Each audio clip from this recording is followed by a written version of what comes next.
I just So, want to point out the most important news of the day. which was? Pope Francis naming the first American Black Archbishop. Really? Excellent. Bishop Gregory, who used to be the bishop for Belleville. For Belleville, yeah. Is that him? That is him. Wow. Wilton Gregory. How do you like that? The newest I actually interviewed him once. He went from here to Bishop of Atlanta to Bishop of D.C., and he is now a cardinal. He's not an archbishop. He's a cardinal now. Got the red hat. All right. Oh, the big red hat. Yeah. I actually interviewed him once when I was in college. Did you? Yep. Jesuit University. That's why I use 5-syllable words. So to the map. So obviously this map is Paris, but I found this place on online that sort of science fictionifies real maps, and you can pick your city and stuff like that. So I thought this looks really cool. I just thought it looked cool, and I thought, you know what? I like Paris as a city, so I figured I'll just do Paris. But I didn't know it was going to keep all the like little places and stuff like that. So Green Perch Station is like all the little Paris, places like the drug house, CD Stacy's. Yeah, exactly. Trust me, there are parts of Paris, not so much today, but in the past that had stuff like that. Yep. Oh, yeah. I'm sure even today. Yeah, I'm pretty sure even today. Yep. Not so much. I mean, Bill Tiefling's absolutely. That's a stopping point in Paris. There you go. Yep, it's a go-to. Yeah, absolutely. Yeah, but you left out the accent grave. I don't see any accent, aigu, grave, or circumflex. Where is it? Tell me. Show me. I don't see any of that. Wait. Where would you put that on Bill Tiefling anyway? His name is not actually Tiefling, it's Tiefling. Oh, God.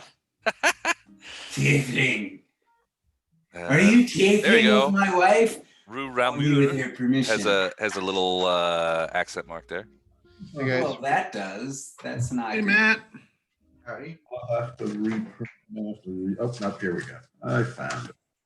I found Jazz.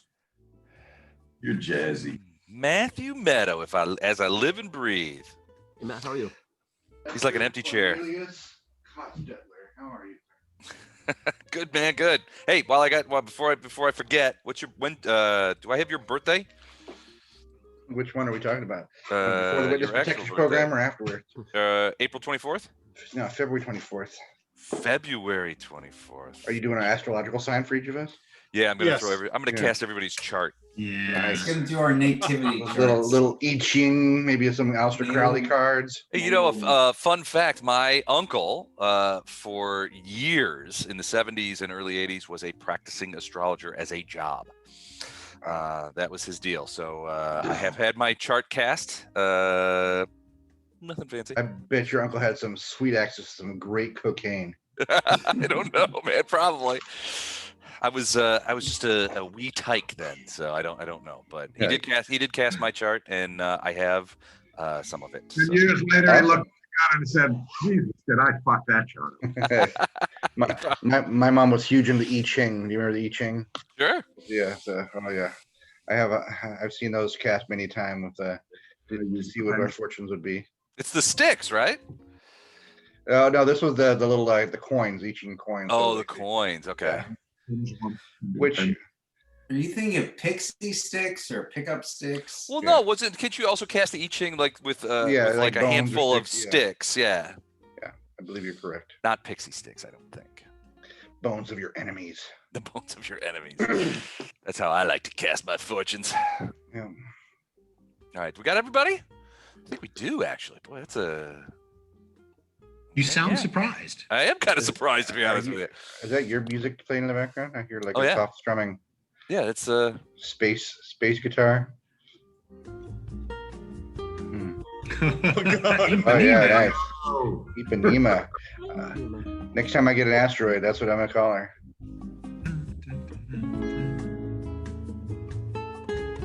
it's my whole music.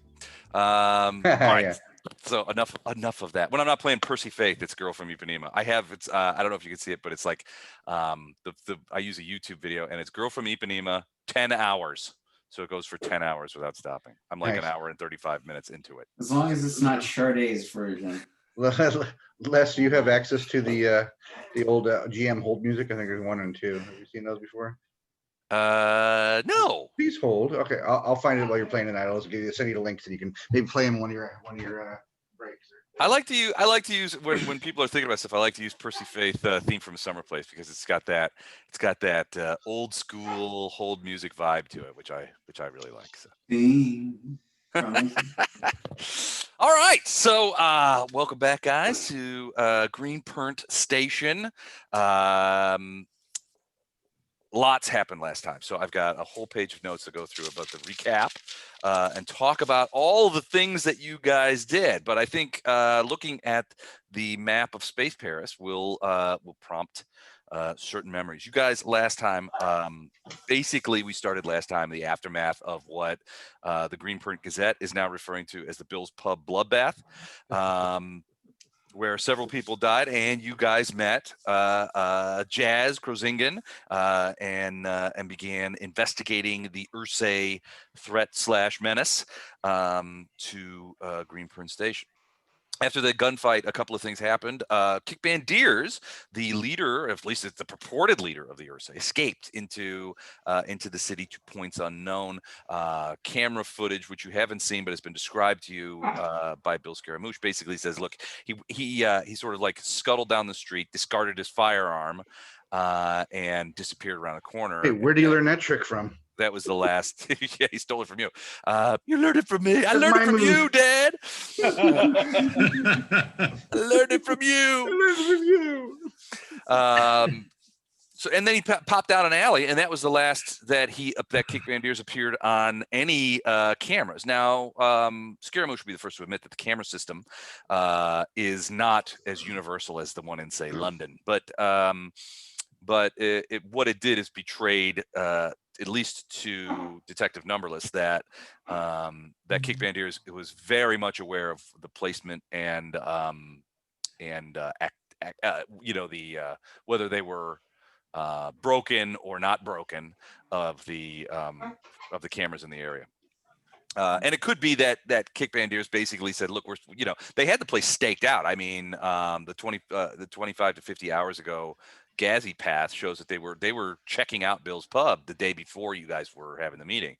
So it might have been part of their routine to knock out a few cameras to make sure that along the route or along an escape route. Either way, he hasn't been seen since.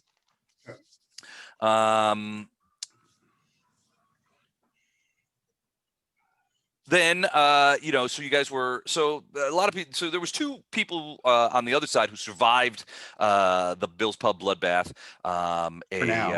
Bill Thaddeus, a Greenprint native and human who was taken into custody, and an Ursae by the name of Ghazi, who was also taken into custody. Bill Thaddeus is still in custody. He's holding his own in a cell down at constabulary headquarters.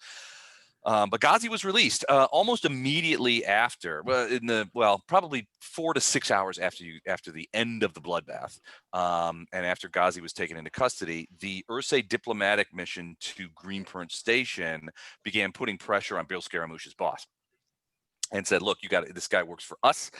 You have to release him. He has whatever the space equivalent of diplomatic immunity is. And after about, according to Bill Scaramouche, after about 45 minutes on Neural Ace with the diplomatic mission, his boss basically ordered the Greenprint constables to release Ghazi, and he hasn't been seen since. So, and they're not tracking him either.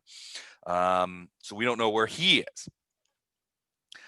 After that, Bill Scaramouche was able to provide you with some information. They found a scan of Ghazi, a preliminary security scan, found a couple of interesting things, one of which was some unknown piece of cybernetic equipment. Now, they weren't able to remove it, obviously, but they were able to scan it and harvest a little bit of data, which Scaramouche gave to you guys to check out because he wasn't in a position to check it out himself. After some putting it through Jin a couple of times, and Jazz's, he has some pretty significant computer technology on him, you guys were able to come up with the fact that this was location data, like a GPS tracker, and you actually were able to pull the last 100 hours or so worth of video or of GPS tracking off of it and center it in a map of Greenburn Station. And by doing so, you were able to find a couple of things.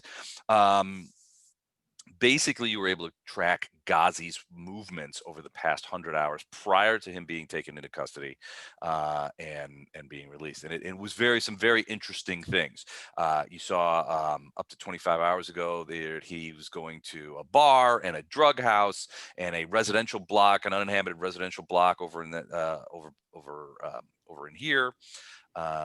Where he visited a couple of times, and then a fair amount of scoping out of Bill's pub the day before, a visit to Bill Tiefling's alongside potentially another couple of visits to the Bill Narragansett's drug house, and that C.D. Stacy's where Mehmet Tam originally saw Bill Tiefling and Bill Narragansett.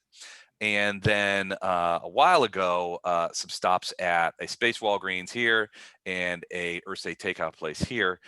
But all of these days center around this area right here, which you guys dubbed the Hornet's Nest, which you guys sort of scoped out at the very end of last time. And it turned out to be what looked to be an abandoned warehouse. This whole region is sort of a down on its luck. Not down on its luck, but down a little bit run down, light industrial warehousing district. Not a lot of tons of people down there, no residents or anything like that. But all of these things that Ghazi focuses on this one building, which frankly, to your eyes, as you made a couple of oblique passes at it, look abandoned. You didn't see anybody in it. There was no lights. You couldn't tell what was going on there. And there's a lot of detritus and trash sort of piled up outside and that kind of stuff. Or as Weber Jix put it, this would be the perfect place to hide.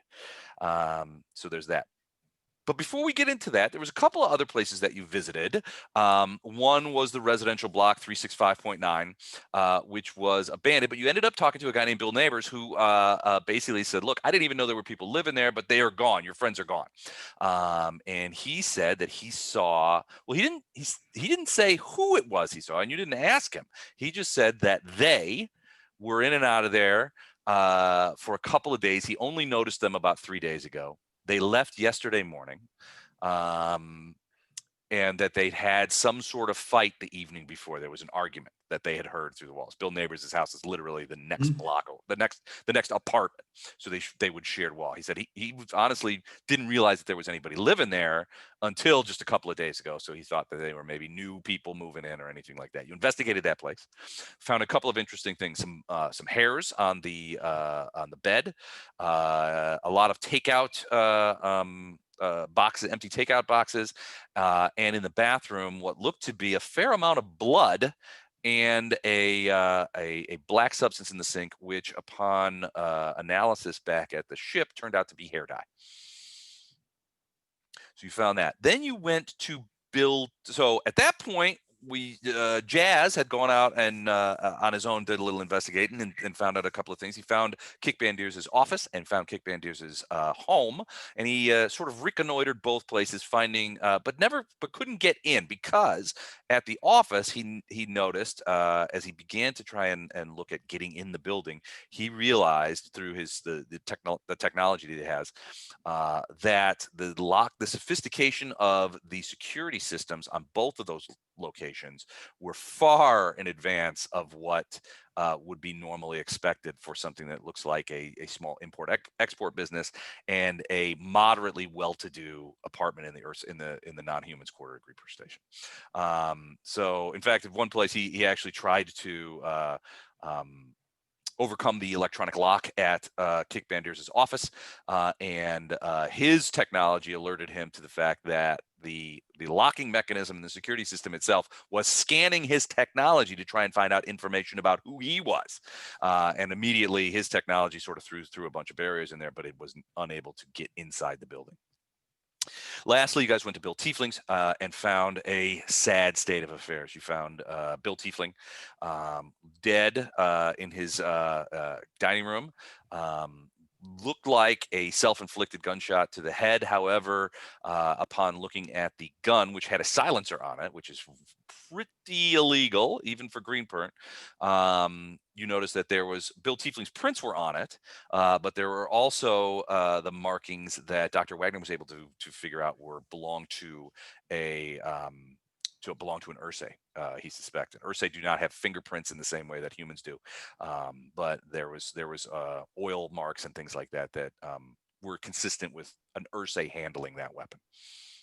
Or someone who works at Jack in the Box. Or someone who works at Jack in the Box. And then, lastly, at Bill Tiefling's, in addition to a dead Bill, you found that on his table, in fact, the table that he was face down upon, in fact, that he was sitting at when he apparently committed suicide, there was a array of obviously computer printouts, which put together composed a dossier of every person on the crew of the Gin and Tonic. Dossier and Jazz is not included there, but every other person of the crew of the Gin and Tonic, there was a couple of pages of printouts discussing who you are, what your background is, and then a fair amount of information of your activities on Greenburn Station, the location of the Gin and Tonic, potential discussion of weaponry, like what kinds of weapons you might have on you at times, and frankly, fairly surprisingly exhaustive. Somebody has been watching you, and they provided a boatload of information for some reason to Bill Tiefling, along with a gun with a silencer on it. And that's sort of where we start right now.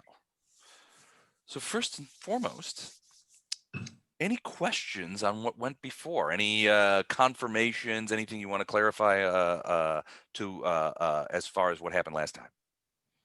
I thought we had gobbled up and all the dossier information about us, and that we weren't touching the crime scene.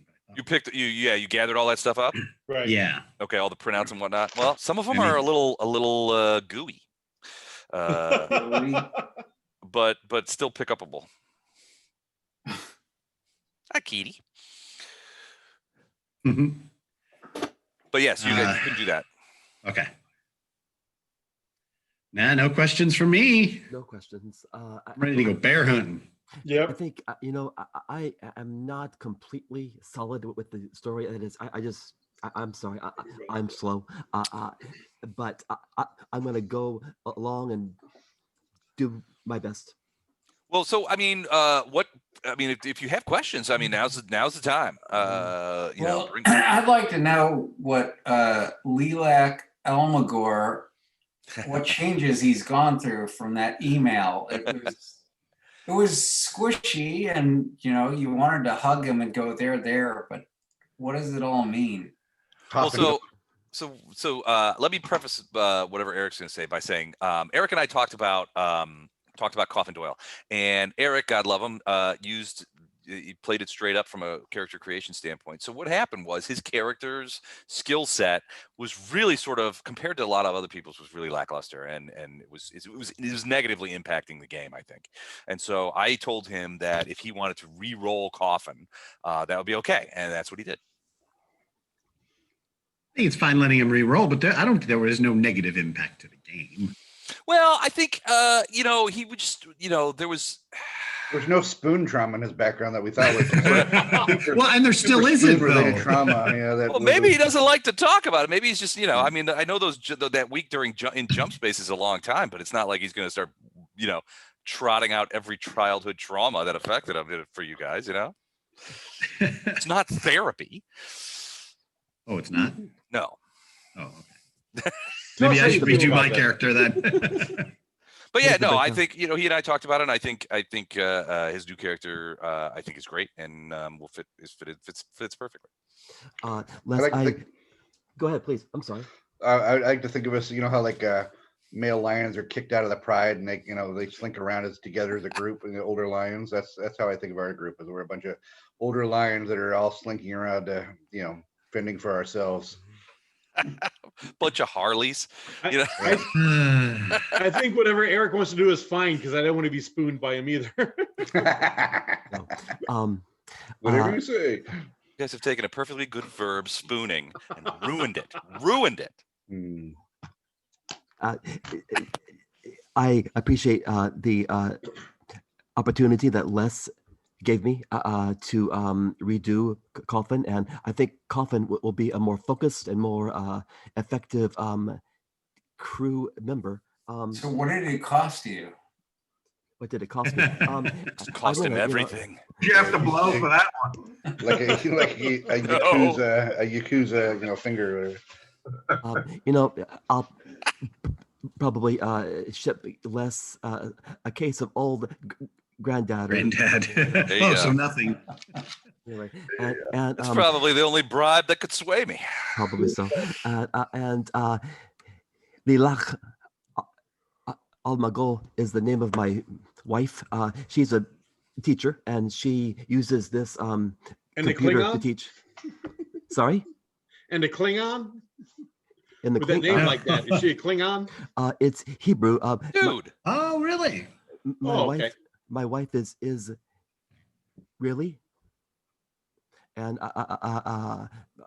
all my in-laws are in Tel Aviv, and so Oh, cool. her name is Hebrew for lilac, Okay. That's what lilac is. I got it. and so I just I could change it here. No, that's all right. Anyway, When I went to summer camp, there were different divisions. Almagor was one of them. sorry, Josh. When I went to summer camp, Jewish summer camp, Almagor was one of the divisions. It was generally the pubescent, obnoxious males. So, 11, 12, 13-year-old males. Got it. Were you a counselor? I was, but I was a counselor for Susim, which was horseback riding. Oh, nice. I Which didn't is know you- why I liked the damn it, what do you call them? The half horse, half humans. Oh, centaurs? Yes. Nice. I didn't know you could ride horses. I'm scared of horses, so I don't ride them. Oh, Fine. they're scared of you, Les. You'll be I don't fine. like horses. Were you bitten by a horse when you were a kid? I don't know. I blocked out a great Unless portion of my you've childhood. driven, It's certainly possible. PTSD, just like Eric's, like Lilac. you've ridden in a cab in New York with no seatbelt with a guy who just moved there like 3 weeks before you got there. There you You'll go. be fine on a horse. Well, so I don't like horses, and my wife's cousins in Arizona have horses, and we went down to visit him, and he kept trying to get me on a horse. He's like, you got to come riding of it. I'm like, no. And he comes to me sideways. He goes, look, I bet your mother-in-law $50 that I could get you on a horse. And he says, tell you what, I'll make a deal with you. All you got to do, get on the horse, sit on it. I'll take a picture, and then we'll send it to Vivian, and I'll split the $50 with you. And I was like, all right, for $25, I'll sit on a horse. So I sit on the horse. He takes the picture. He starts laughing. He says, I totally lied about the bet. Still on $25. Where's my money at? Les, you're so gullible. I never got any $25, and I sat on a horse. It was ridiculous. See, I thought the end of the story was going to be, and then he slapped the horse's ass. Yeah, and you. No, there would be like in like you died would come up on the Yeah, screen. exactly. like in what's that game? My kid plays it. Oregon Trail. No, You I'm not. died- Wasn't Died thinking of that. dysentery. You died of I, dysentery. I died of a slapped ass horse. All right, so you guys are still at Bill Tiefling's. You've picked up the dossier, and obviously Weber has made 2 or 3 pick up that blood jokes. And I mean, are you going to do anything else in here? Are you going to take the gun with you? Are you going to clean it up? I mean, what are you going to do?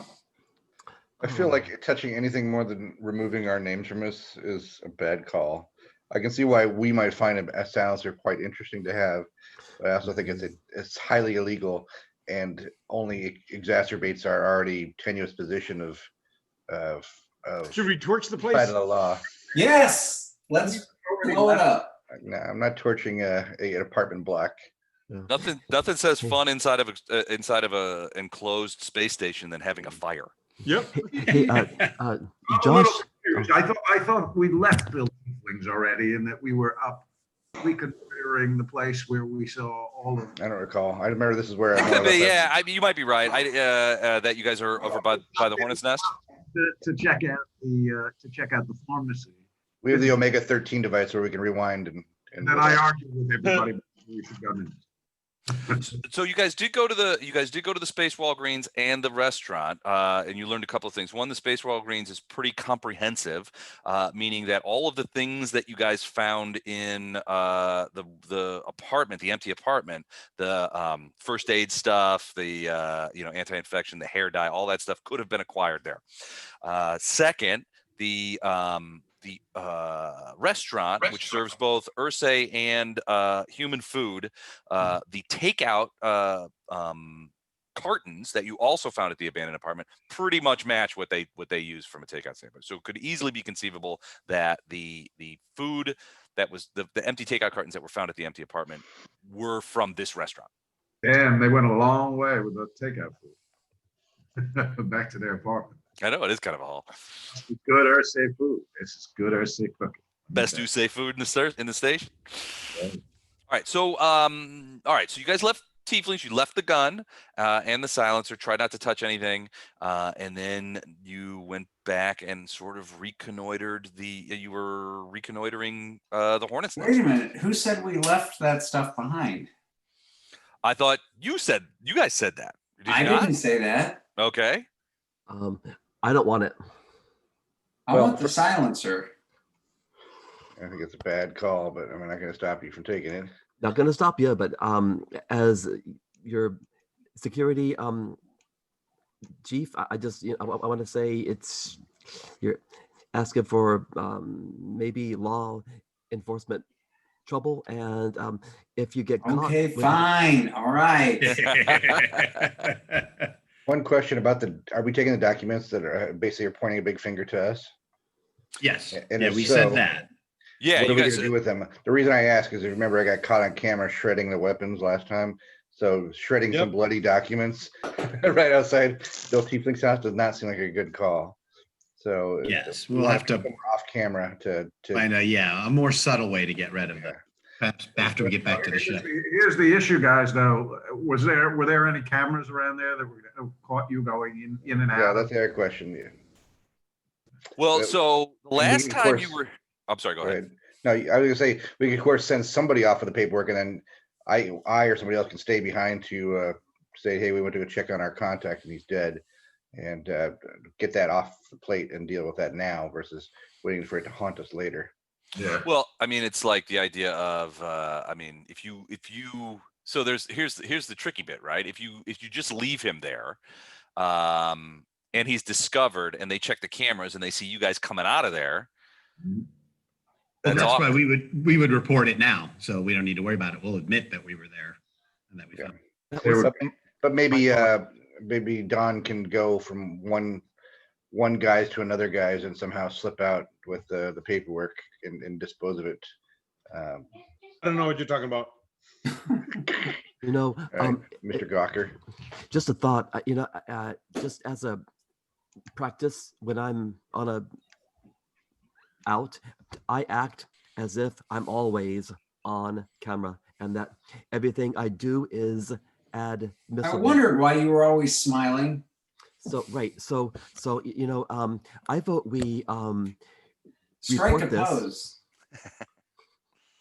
He was voguing.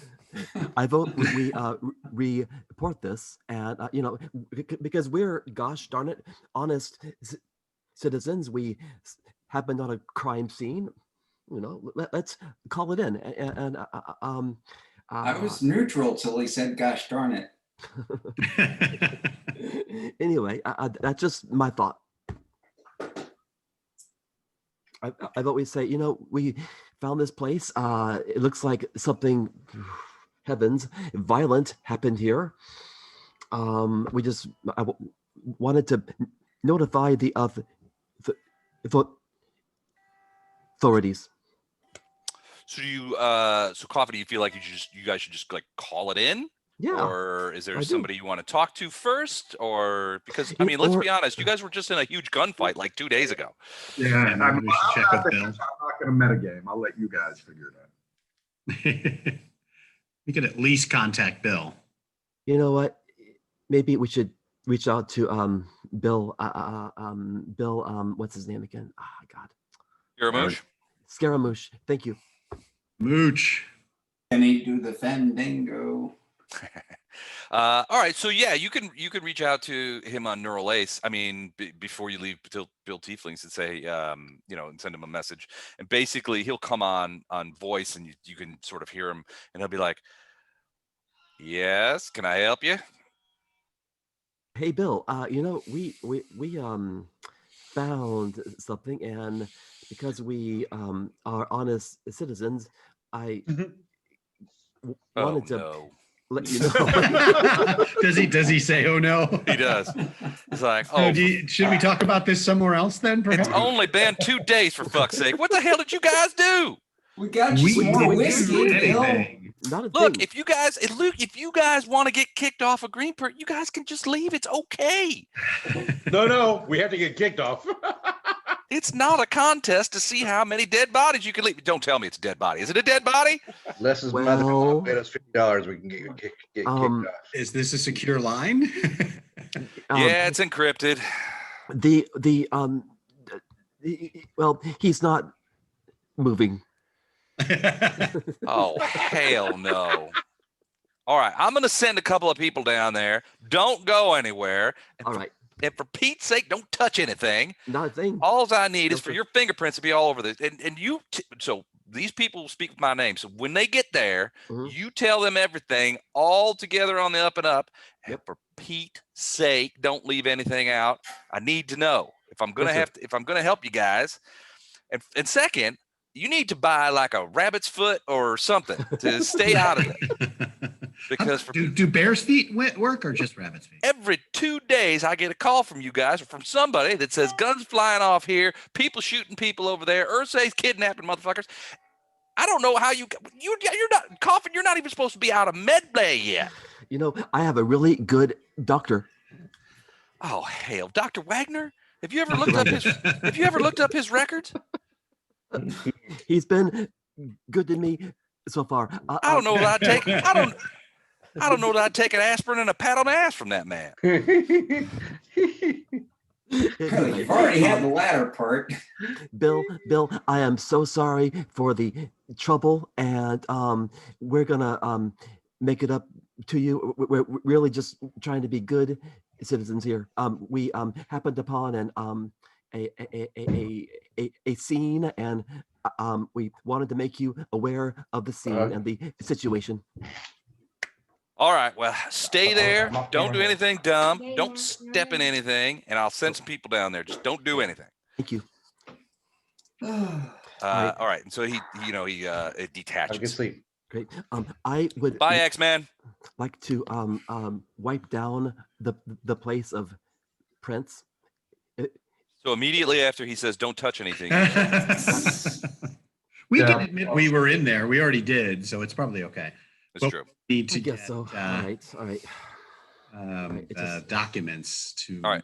to another place. All right, so Yeah, grab the okay. docs, just stuff them in a shirt or something like that. They're a little good. Yeah. Did we lose Don? Our shape Right changer? here. No, he's Oh. right there. Oh, it He just changed- scrolled. He changed it to somebody else. Well, that's what I was gonna say. That's Do you how think good he you've got a is. way to get out of here without? Don turns into Doug when you're not looking. All right. About No, seriously, Les. I'm asking that question to what was the Don's question? character. Sorry, I'm blanking out. I'm right there. Yeah. Do you think you've got a persona you could quickly adapt to without being seen and then get these documents? Yes. Any particular one you want me to, or just a random one? Yeah, random one that nobody would question about why they saw them here, or we won't care that they saw them here, right? Okay. Wait, what? What? I'm turning case into we're a on random camera. person.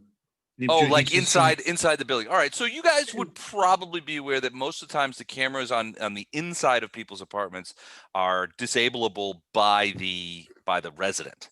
By the owner, right? Now they can be overridden in cases of emergency, and the camera is probably going to turn on inside of about 5 minutes. Because so what happens is Bill Tiefling lives there. It's his apartment. He basically says, turn off the cameras inside the apartment so I can have privacy. Fine.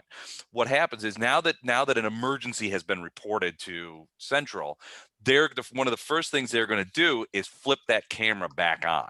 But it takes a couple minutes. So as Coffin pointed out, he would have time to sort of go and maybe pull out a handkerchief and wipe off some stuff. You would have time to pick up the dossier pages and stow them somewhere. But at some point, you're going to, you'll see the cameras in the corner start to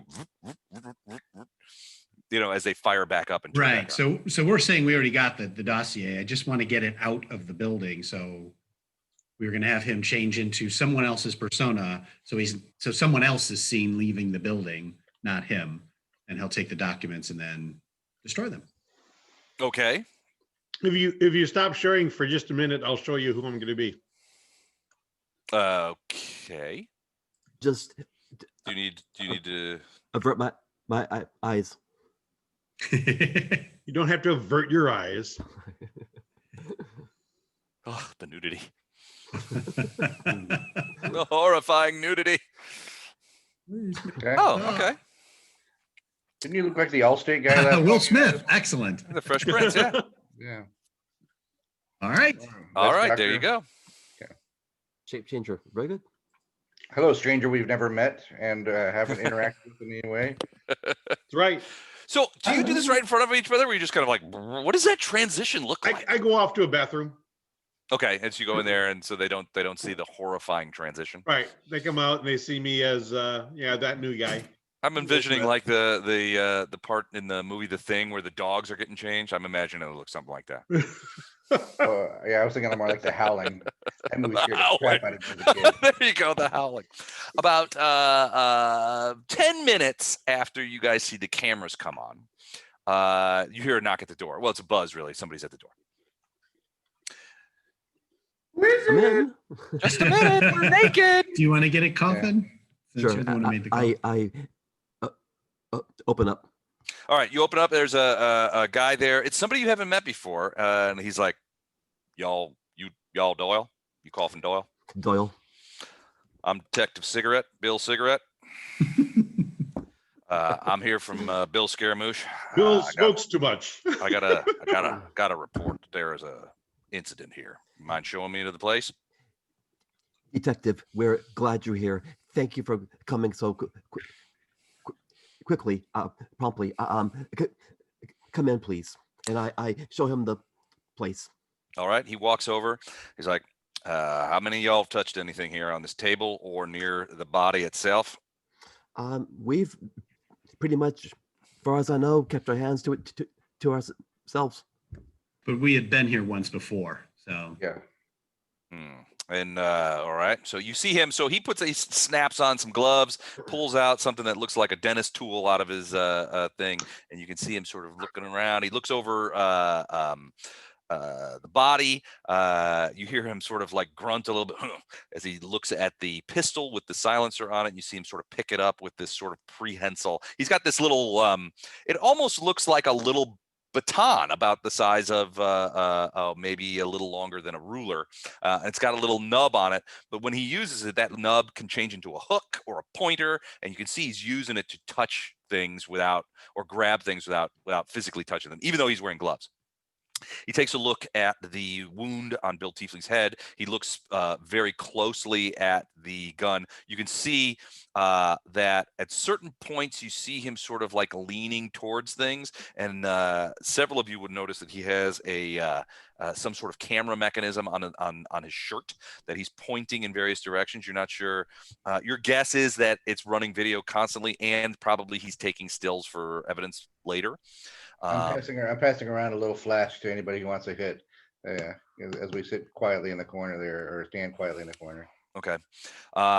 You want us to wait outside? We can. Yeah. No, I want you to stay right where you are for right now. All right. I'm going to investigate the immediate scene. I'm going to take my samples, and I'm going to have a few questions for you. So he does all that. You see him taking a few samples.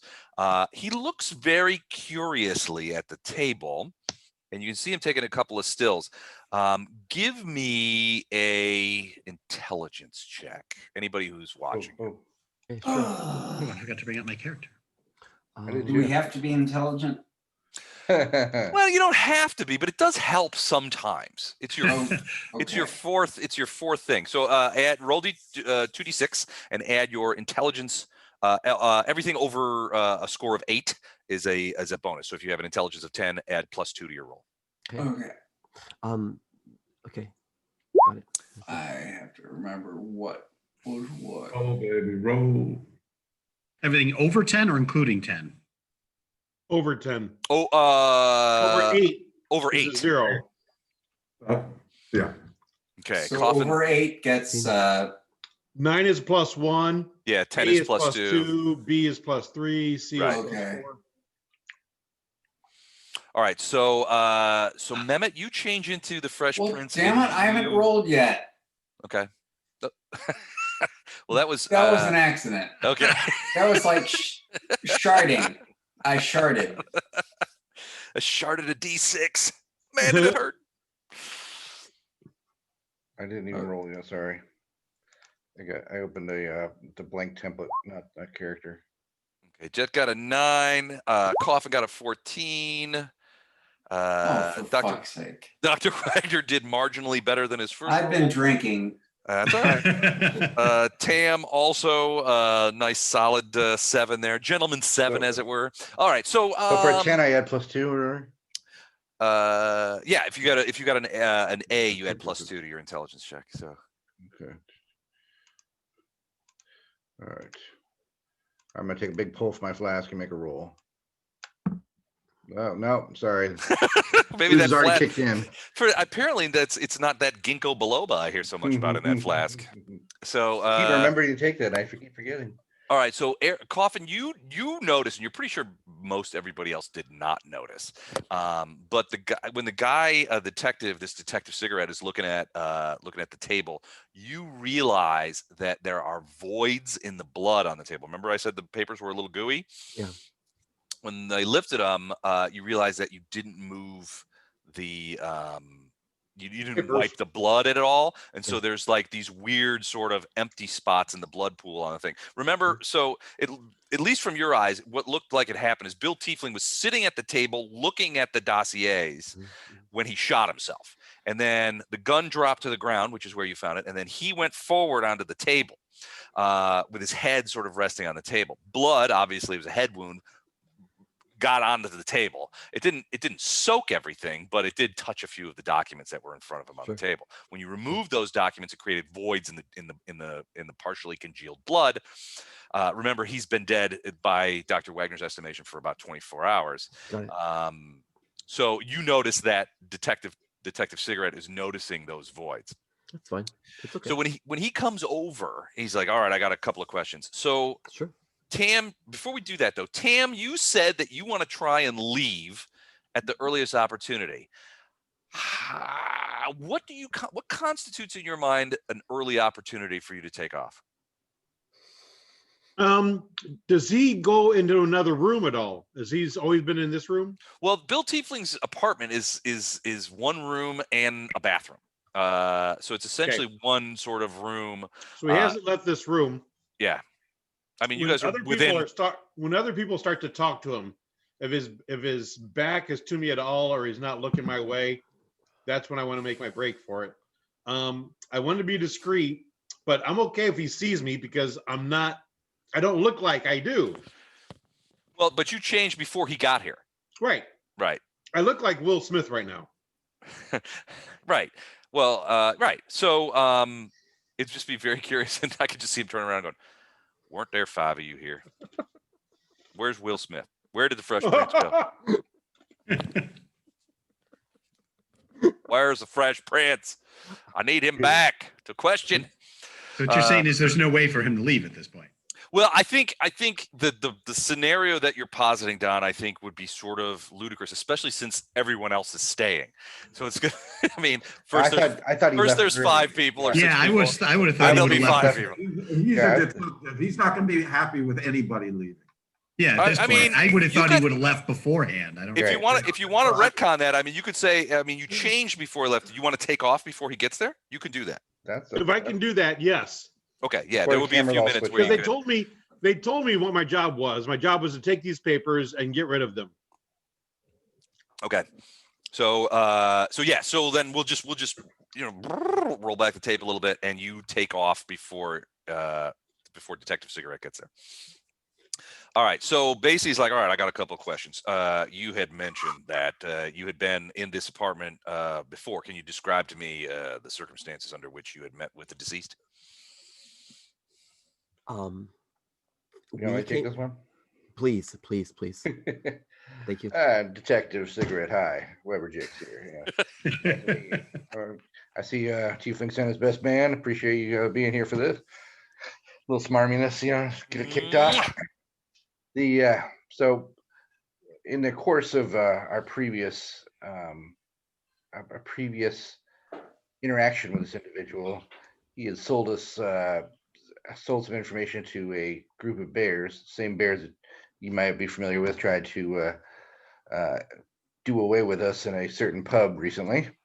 So you see, when you say that, you see his eyes sort of roll upward a little bit, and you can tell that he's accessing the various files via neural ace, and then all of a sudden he's right back. He's like, I've just familiarized myself with the incident and the original prompting incident, which took place at the commercial processing office.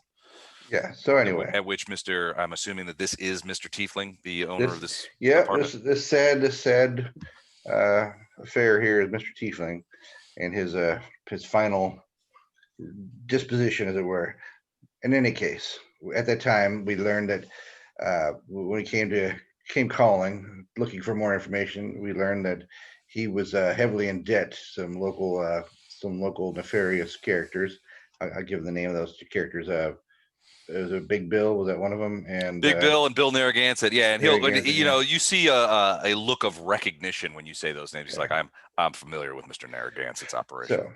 So basically, we didn't need him any more than that information, but I did leave him some money, 3,000 credits, to help set him straight, saying that we are going to continue to look into the situation. We have other off-world concerns, and if he hears something, give us a call.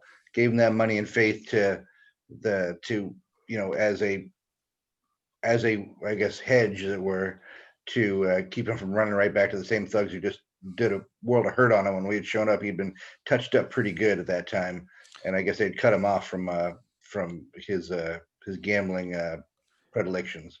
So you see his eyes sort of roll upwards again, and it takes a few seconds, and he comes back and says, currently, Mr. Tiefling's credit balance with Bank of Greenpoint is 14 credits. Well, I'm not looking for my 3,000 back. I don't know what he did with it. He could put it all in ramen, as far as I know. But if you're able to track credits, I don't know if do they have some sort of blockchain sort of credit tracing? Yes, as we all know, the future is blockchain. So it is a huge blockchain ledger. As we all know. But we have to role play it. Presumably about 1,800 years before this. Yeah, that's not in the 1970s. Yeah. So, so if they don't have a way to track credits, then I'm not. They do, yeah, no, they do. I mean, he's Okay. not gonna. But this guy seems pretty tight-lipped. He's not gonna start Okay, sure. blathering But transactions. I give him everything I know up to our last interaction with him. Course of information that we've been pursuing is where these people who try to do us wrong are, where they went to after they left custody, and went to go check on Mr. Tiefling here, and he is no longer with us. And under what was the purpose of your looking for location information for various Ursae in question? Well, they've tried to abduct me twice, kill all of us at least twice. And your plan was to, if you found them? No, to find out what we have other off-world businesses. I'm sure Mr. Scaramouche has explained to you, and our business has nothing not derogatory, not nefarious, nothing that will affect My brain God. current related Well, matters. I'd like to We're step looking for up. more information. Burying yourself deeper. I would like to say that as a very experienced physician, Mhm. I plan on doing a deep dive autopsy. I need the firearm on and tiefling? silencer so that I can perform a very deep check. I can tell you that I'm very concerned that this was not a self-inflicted wound and that I need some time with the corpse and with the The with the lube. weapon to give you more information. And I would suggest, since I am with the United Nations and Fauci sang at my daughter's wedding. Bill Fauci? Bill Fauci. Bill Fauci. Bill Fauci sang at my daughter's wedding. I'm asking you to give me some time and some space to analyze this, check my credentials, and you'll see Well, that I can give you the best report. well, certainly, and what he'll say to you is like, certainly, that's a possibility. Obviously, I have to take custody of the body. That would be if you want to conduct an autopsy as opposed to our constabulary physicians conducting the autopsy as per usual. You would have to square that with Mr. Scaramouche, but I would it's certainly an remind- option. I'd remind the doctor that his stellar credentials are absolutely forged. And You say keep that in right mind in when front we're of offering him. our services to police that they might have other methods to cease use and forgery. What do you like, ixnay on the credentials say, or you know? Yeah. Like, I'd like you to take my credentials here and run those through your system to show how legit I am. It's not Well, I here. would no, say and that so- I have some medical supplies that Bill Scaramouche would really appreciate, and I think he would vouch for me. So what he'll do is just say, look, I have to take custody of the body, and I've got a team coming down here to pick it up and clean up here but if you are in a position where you can assist the medical team that's going to examine this body, I think you should take that up with Mr. Scaramouche. It's not something that I can authorize. Sure. Very I'm gonna put my well. flask away now because clearly it's impairing my mental cognitive. Well, I think so. His question was, sort of on point. Is what he was like. So you're like, well, we were following these Ursae around that tried to kidnap us and tried to kill us, and Yeah. basically is like, oh, really? What were you planning to do when you encountered these Ursae? Let's just tell him everything. No. Well, I would just Push say the that will, stick your hands I in don't the think I didn't state exactly what we were doing. I said I didn't say where we got the information from. I said we were trying to track information back. That has to do with off-world business we have, and these Ursae continue to keep appearing. So we were looking to see what the connection was, so that perhaps we can get to the bottom of this. Yeah, but they basically told As you. you know, law enforcement has not been able to find them either, or has been forced to let them go. And we are not looking to interfere with law enforcement anyway. What we are looking to do is get the information we need so we can then depart Greenport. This is exactly why the police are so often able to solve crimes. Yeah, I can see that. Because the suspect just keeps talking. You do us all a favor and never do yourself a favor. Yeah, Never you can put me commit. in a little, yeah. Well, from his point of view, you're basically you said two things. You're looking for the guys that tried to hurt you, and you have zero faith in the constabulary that he represents to enact Yeah. justice in any way for these Sure. particular Yeah. wrongs. Yeah, I'm trying to make it not sound like Space Vigilante, but it came off as Space Vigilante, yeah. Hold on, I got to tweet that. So how does the officer react to this? Well, he doesn't freak out. He seems pretty. I mean, the general impression you get from this guy is he's very much by the book. He's obviously Scaramouche's man, but and Scaramouche knows where you guys are coming from. So the likelihood is this guy probably can. Yeah, but Strap basically, shot. I'm not mentioning he's a our client's professional. name at all. Is all I'm saying. It's like I was trying to Client. refer that we have other stuff, but the Spacely Sprockets guy. Yeah, don't that we don't we don't- actually we don't- we officially don't- work for them. Yeah, so we don't mention officially it. work for them. Okay, I'm just saying we have off-world business. And we- Right. Yeah, or you could simply say, listen, this is the third time they've tried to kill us. Yeah, Been waiting for you guys to catch him, but we can't wait till we're dead. Let me try an old Star Trek trick. I'm going to say, we seek peaceful coexistence. Yeah. Does that settle him down? Well, no, he's not angry, but he's there's some Spock-like arched eyebrows at some of the things that you say. All right, I just want to make sure I get this straight. I get that it probably comes off as space vigilante, but I'm trying not to come off as space vigilante. Not denying that it's Yeah. space vigilante. It's just want to make sure I I get just that don't want it into to come across that way. wanted to get it in this Twitterverse before it left my tiny pea brain. All right, so yeah, The blood basically, of my cufflink, it was always on there. basically he takes a few more pictures, and he's like, "All right, you guys are free to go. I need to wait here for the people to come clean this up." Dr. Wagner, I will extend your request / offer to Mr. Scaramouche, and he'll be in touch. But otherwise, you guys are free to go. Thank you for your help. I will wish the expired Mr. Tiefling happy trails. Adios. All right, so if you find yourself back out on the street, you don't know where Tam is. He took off, but you find yourself back out on the street. We'll find the blood trail, the dripping document. Of the dripping documents. Yeah. It's not that wet. I'm assuming Coffin will point out to you, will tell you what he observed. I do. Please. So, The blood omission, which I should have seen. I should have Yes, seen. some security guy you are, Coffin.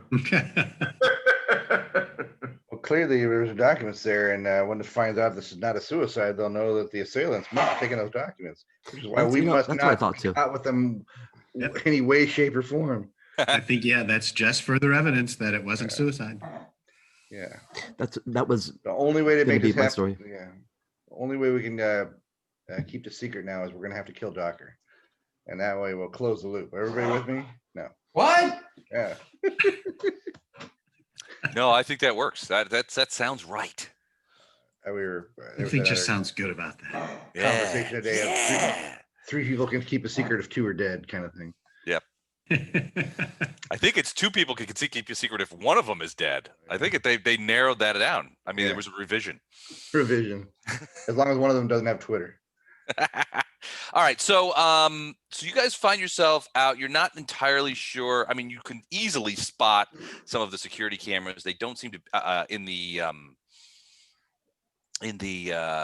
hallway outside of Bill Tiefling's. You guys remember that it was not operational the last time you were here. So maybe it is, maybe it isn't. You're not sure. Well, These things, we all have. We don't have to talk verbally, right? We can all talk via Neuralink. all except for All right. Coffin. Coffin does not have Neuralace. All right, so you can just come with one of us. Bless you. This is upgrade. That's correct, right? Eric Coffin. Yeah. Coffin is his old-fashioned a bit. He does not currently have Neuralace, although he has been observing and contemplating the utility of Neuralace. It might. In fact, he has a couple of tasks that he wants to achieve, and Fine. Go lay down. Well, I would like to Go lay let down. you know that Considering it. Dr. Over. Wagner has a sale on Neuralace really till the end of the week, and then Interesting. forget it. Lightly used. lightly used. Was this the lace? Thoroughly cleaned. Really clean. I would hope so. Anyway, yeah, but if I got Neuralace, I would want to talk about it with Dr. Wagner and with maybe Bill Scaramouche, or Or the Hustler Club. I think it's. Neuralace. Could be. All right, so what do you I guys think the want to do? Hustler You guys Club want is known as Stacy Shake'ems around here. CD Stacy's? Yeah, no, Yeah, that's CD Stacy's. so. So you guys are out. Of Bill Tiefling's place. You're not sure what's going to. Wagner's already put in the idea in their head that maybe he can do the autopsy. So I'm sure they'll get back to you on that. But in the interim, what do you guys want to do? And I trust that whatever it is that you choose it's something that, you know, I have notes in or a map for. Well, Please. Hmm.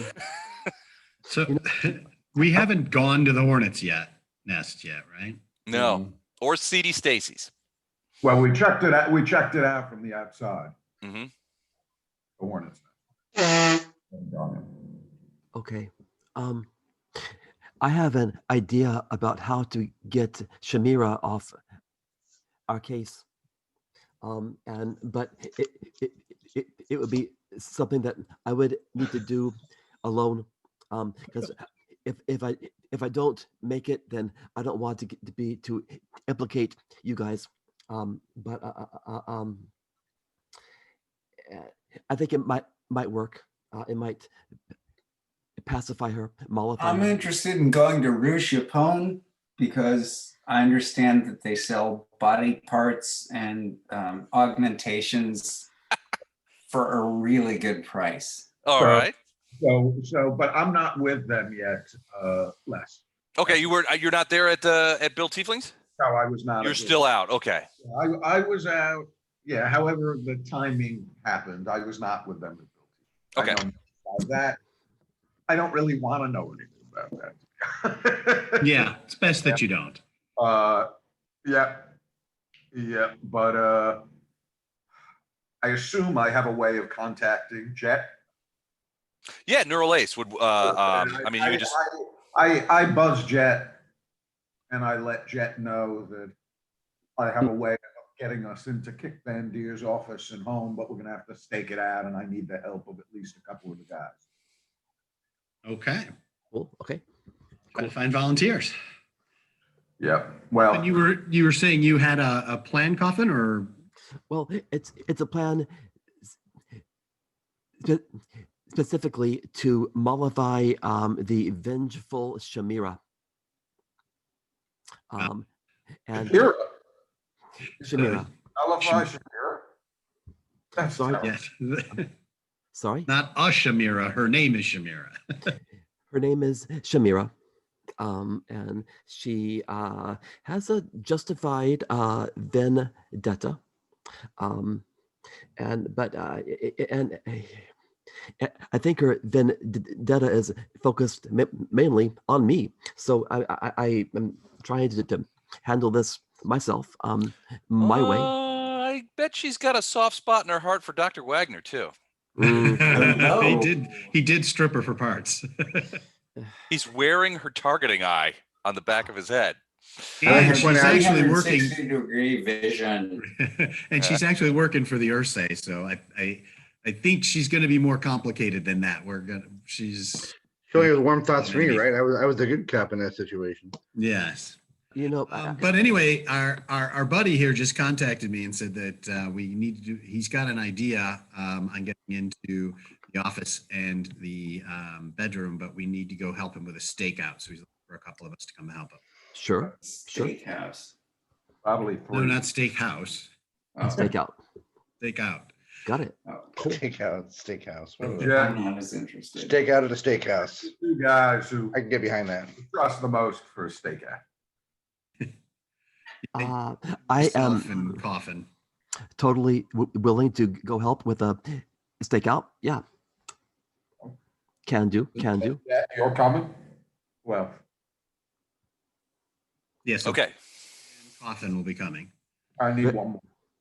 Get it, Ready, black go, go, coffee. go. Oh, okay. Who else wants to come?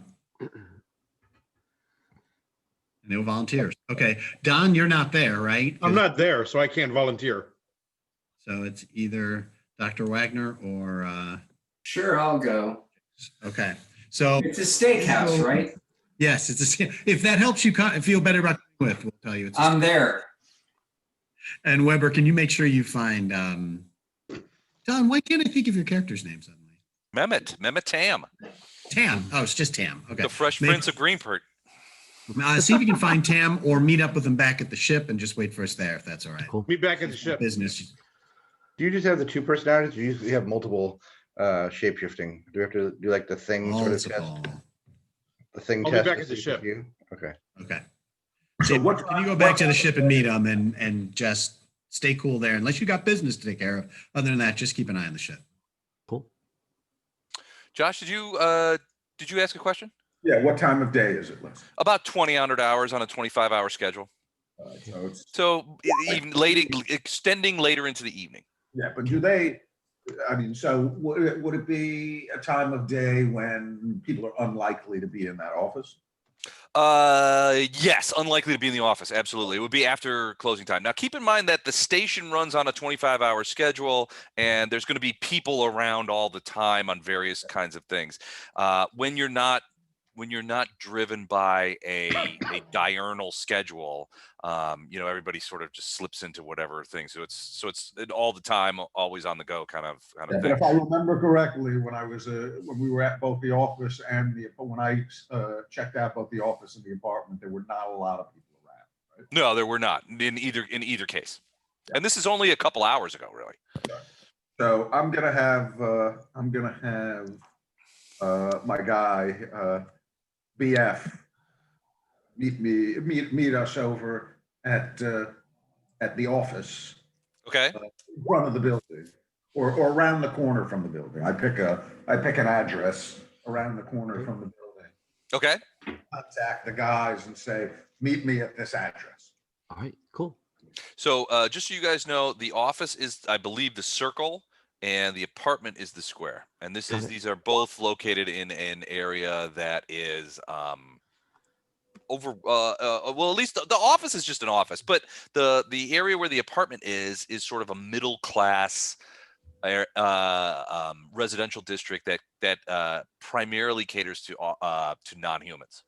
So you see several Ursae, a couple of other different kinds of maybe a Kazinti or two, a Vargar, one lone Kakri off in the distance, that kind of thing. Cool.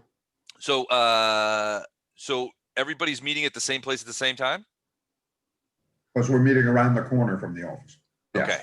All right, cool. So do you want to introduce this guy? No.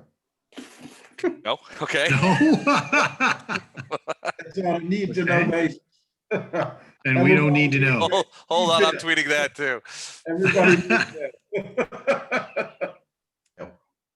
The understated no is the best part of that. Bill has kindly agreed to help us, shall I say, break and enter. Hold on a second. I don't see this guy.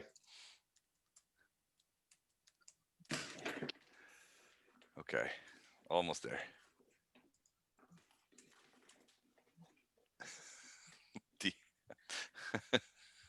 No. Perfect. All right. So this guy comes up to, he's very casual. So he sees as he comes around the corner, he's sort of disheveled. A little bit of a stocky guy. The sort of ambience that you're looking for is, remember the movie Charlie Wilson's War? Mm-hmm. You remember the character played by Oliver Platt, Philip Seymour Hoffman. Philip Seymour Hoffman. Right. Yeah. So an operator, but sort of disheveled and that kind of stuff. And he kind of looks over at the rest of you, but he comes directly up to Jazz, and he's like, "Sir, good to see you again." Good to see you too, Bill. Where's our problem? Where's the problem? Mm-hmm. So I tell you guys, look, I need you to watch to make sure that I need one of you watching the front door of this building. I tell them the address, and I say to one of the three guys in Jet's crew, I need one of you watching the front of the building to make sure that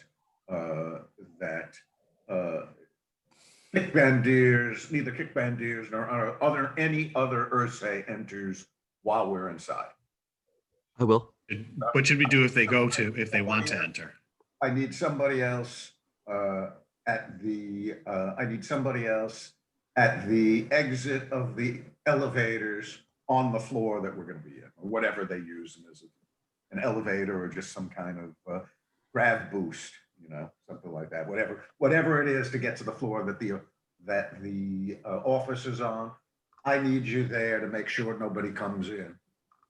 And then I need one of the other guys with me and Bill to both help get into the office and then search it. Who's got the skills with computer systems? I've got some. All right, so then probably drag you along with me. All right, so I got lots of skills. That's not one of them now. Actually, you know what? I have base skill with computer. I have don't computer a skills.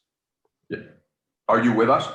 Yes, Dr. Wagner was the third. All right, so Dr. Wagner, you are going to come with us. All right, I mean, And given your skills, Coffin, you're the security guy. Yeah. You should probably be by the elevator in case you need to detain somebody. Okay. Yep, and then whoever the other person is, I forget That who would it be was. Jet. Jet, watching the front. Okie doke. And should I just alert you if they do come back, or? Yeah, well, alert me. all right, so here's how I have it off. You've got Jazz, Coffin, and the other guy are going in. You've got Wagner and Black outside keeping an eye on things, and Weber and Tam back at the Gin and Tonic. Is that correct? Correct. Yeah, I'm practicing my alibi in the mirror over and over again to make sure it's rock solid. Bring me a small liar. I didn't do it. I wasn't even there. All right, cool. So you guys are down the Wagner, you and Black are down the street a little bit as you see at first Coffin and Coffin begins to move forward towards the place, but Jazz puts his hand out and is like, not yet. And you see this other guy whom who the general has just simply not introduced to you guys, sort of go over and you see him sort of he walks past the front door a couple of times, and then you see him do something very odd. He immediately starts to go around to the back of the building, but as he does so, you see that he sort of reaches up around the crown of his forehead, and you're not sure if he pushes a button or presses something, but suddenly you see something come down over the top of his face. It's not a mask. It's more like a shield, because even from where you guys are standing, it's translucent. You can see, technically you can see his face, but the mask itself has these weird bands of color in it. The first thing that black and white, kind of jagged looking things. And it just comes down over the top of his face. And you, I think, Coffin, give me a, Wagner, you and Black can do it too. Give me an intelligence check real quick. Okay. Sweet COVID mask, bro. 13. Okay, that's pretty good. oh, fuck. All right. The rest of Wagner, you and Jet don't maybe not even see it, but Coffin, you are immensely interested in this because you get the idea that this face covering is specifically designed to foil cameras and facial recognition without impeding the vision of a person, and to be as unobtrusive as possible. It's not like he can pull a balaclava over the top of his head, right? So he's got this little shield that comes down. It's got these jagged membranes that are different colors of grays and blacks, and it disrupts the ability of the cameras to identify his face. Sure. You see him sort of walk around to the back door, and he takes a few passes at that, and then he sort of looks around, and like a shot, he approaches that back door.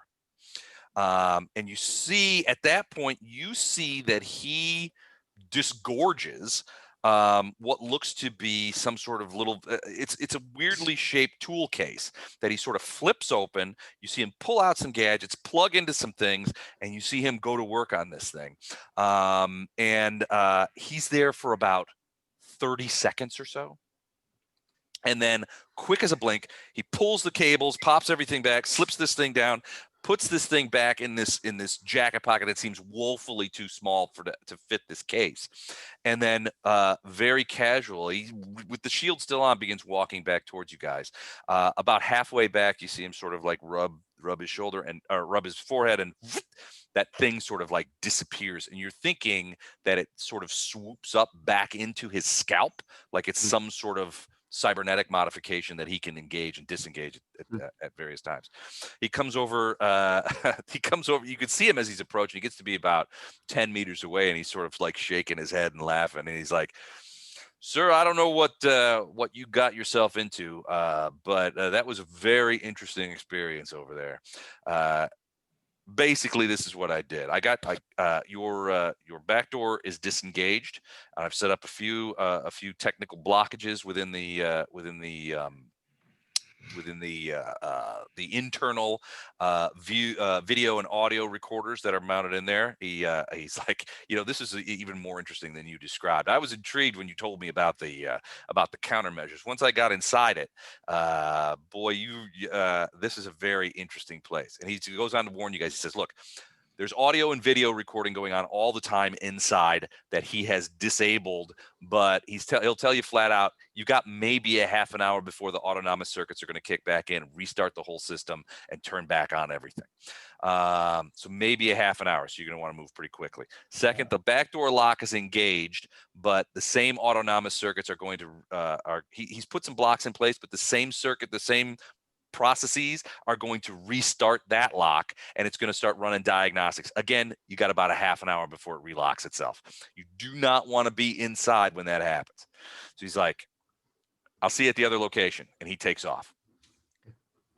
Good. Let's move, boys. Hey, Slick. All right. So going in through that back door. Okay. Is there a map of this place? There sadly is not. But Yeah, but I know where the office is because I was there. Yeah. So back door opens up, and it opens up into frankly a small anteroom. It looks like there is maybe like a coat room of some sort. There's a couple of boxes, some detritus sticking around the wall, that kind of stuff. A lot of like loose papers and stuff like that. You immediately recognize that the paperwork and the printouts and stuff are not in Terran languages. It looks like you immediately sort of see this sort of Arabic-looking sort of semicircles of Ursae writing. You pass through that pretty quickly. You come to a small kitchen, and then after you see a couple of side offices, one of which seems to be abandoned and being used for a storage area. The other one, which seems to be in use and is actually quite tidy, for lack of a better term. There's no papers sitting out. It's all very cleaned up. And then you move out into the office proper, which is essentially an area. There are desks. There's a small counter, and what looks to be, on the desks there are terminals, there are papers, various kinds of things. A couple of these desks are sized for Ursae, and look like they have terminal controls which are Ursae focused. A couple of them look like they have human style neural interfaces and things like that. Something that you would plug in. So ultimately, that's about all of it. all right. So was there anything in that office? Any terminal in the office, or just... there is a terminal in the office. One of the things that you notice is that terminal does not have neural interface plugs. A lot of these terminals have basically near field technology where essentially you sit in front of it and it connects with your neural lace, and that's how you work. It's more mental. There's no keyboards or anything. Yeah. This one has a keyboard, an Ursae keyboard. Right. So it's not using the near field technology to sort of interface. So is there any way that I can plug my AI computer in? Absolutely. All right. So I want to do that with high security into the computer that's in the office. Did any of you guys have like mini computers with you that you can do this kind of stuff, or not really? I do not. You do not. Okay, so it's on me then. So just keep a lookout. I will. I will. Well, I move quickly. So I go to that computer. I plug Alex, my digital friend, in high security. Okay. It has translation software in it. Okay, perfect. So do you have computer skill? You do, I believe. I do. Yeah. Okay. So let's have a computer roll. All right. Okay. Hold on. And then Tam and Weber will get to you guys here in a minute. Yeah. And I have a second, I'm just looking at the level of the computer. So while he's getting ready to do that, Coffin, what are now only I think so if I get this right, so Jazz, only you and Coffin went in the building. The other two guys are on the street, right? Is that correct? I'm on the street. Okay. Oh, sorry. I'm watching the front door. Be a 12, not a 12. Okay.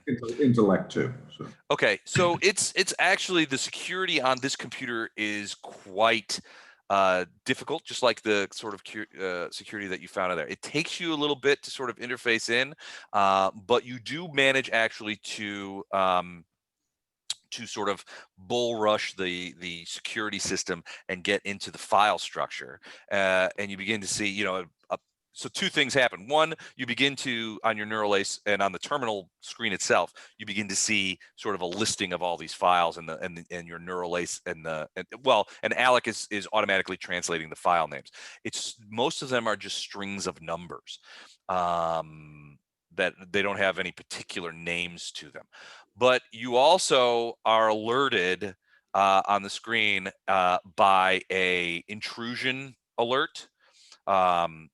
That's internal to the screen, and it says we have 5 minutes till essentially 5 minutes to self-destruct for the files. It says please code key in the emergency code to stop the self-destruct sequence. All right, so I run the security and intellect software and try and figure out what the code is as quickly as possible. You want another roll? Yeah, give me another roll.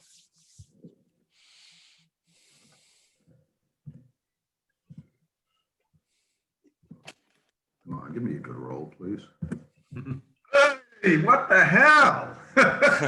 13. Well, 13's pretty good. Don't get me wrong. So it takes a minute, and you're starting to sweat a little bit because it's like 2 minutes until intrusion countermeasures are activated. 1 minute until intrusion countermeasures are activated. You at about 45 seconds to destruction, and you know that it's not like the terminal is going to blow up. It basically torpedoes all the files. You finally manage to Alec finally figures it out and sort of go and does an end around the. Thank God the computer's smarter than me. and it's like countermeasures eliminated, that kind of thing, and it just sort of turns itself off. So you have access to the files. All right. So go ahead. Sorry. Well, what were you going to say about Coffin? Sorry. Oh, I was going to say is Coffin, while he's doing all this, and you sort of look in there and you can see him sort of like there's a single bead of sweat coming down the side of his head. What are you doing in the rest of the office? Are you just keeping an eye out? Or are you doing a look around yourself? Or if I can, I want to look around some.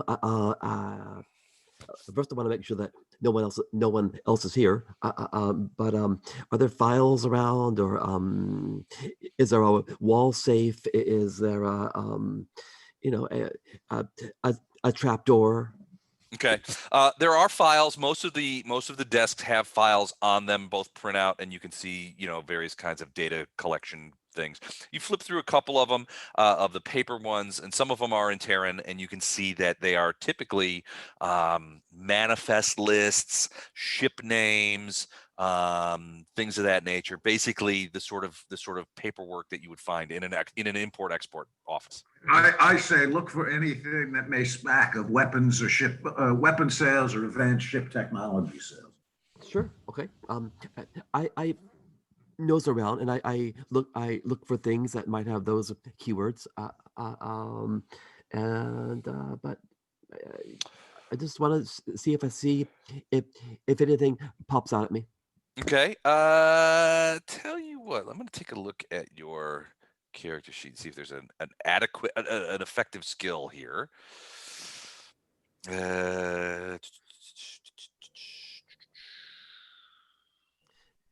I would say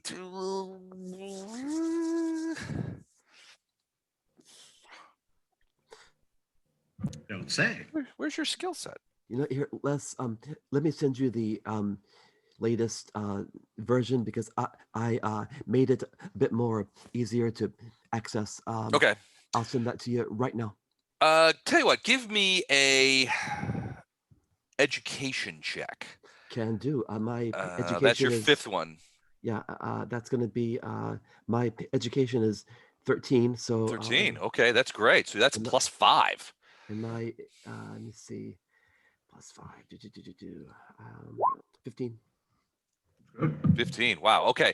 So you don't see anything that says, obviously, there's no manifests that say things like illegal weapons transfer or anything like that. They usually sort of couch it in different language. But what you see is you find, and this is on just one of the desks where you find these things, you find a series of papers that talk about, and the name, the ship name is the Penny Dreadful. And it continues to show up on various, and you're looking around and you're looking at a couple of different things, and periodically you sort of compare in these notes, and you're like clockwork, you're seeing this Penny Dreadful ship, which is listed as some sort of cargo ship, showing up at Greenpoint, taking on what is listed as non-human foodstuffs. But you're like, okay, I get it. At first, it doesn't make anything, but then you realize that the weights, the tonnage doesn't make sense. It's like, so many cubic feet of foodstuffs, but you realize that the tonnage doesn't match up.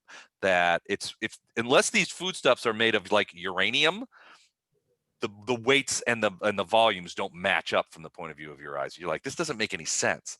But like clockwork, like every 6 to 8 weeks, this ship called the Penny Dreadful shows up. You also notice that there's one of these things on top is that the Penny Dreadful is actually in Greenpoint, has been for a couple of days, and is taking on another shipment of these non-human foodstuffs. Okay, well, that's where I'll bet my hat that's where we're gonna find some clues. If not Shamira and the bears, and maybe some of those Spofulam scientists.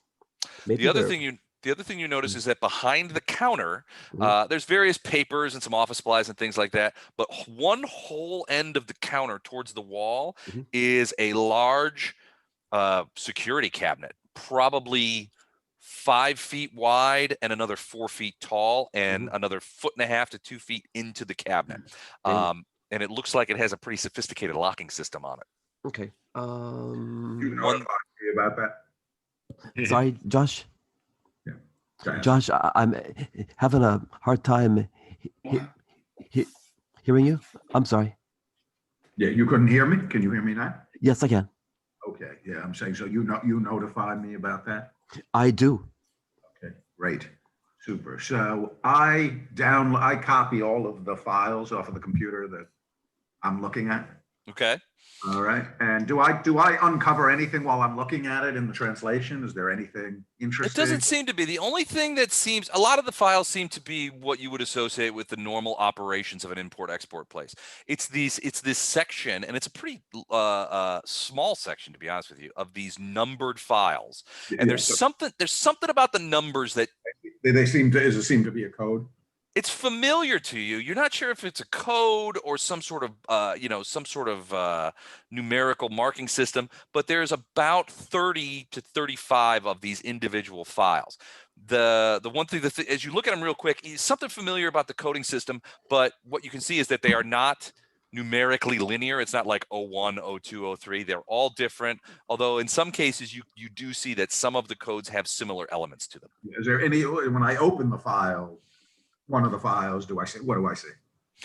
You see inside those files, you see a series of documents. These are not number coded. These are name coded. These are individual names. And so the way it looks like is you'll see a document, a single document with a name on it. Typically that name is accompanied by a system name and a a system name, meaning a UCC, like serious system.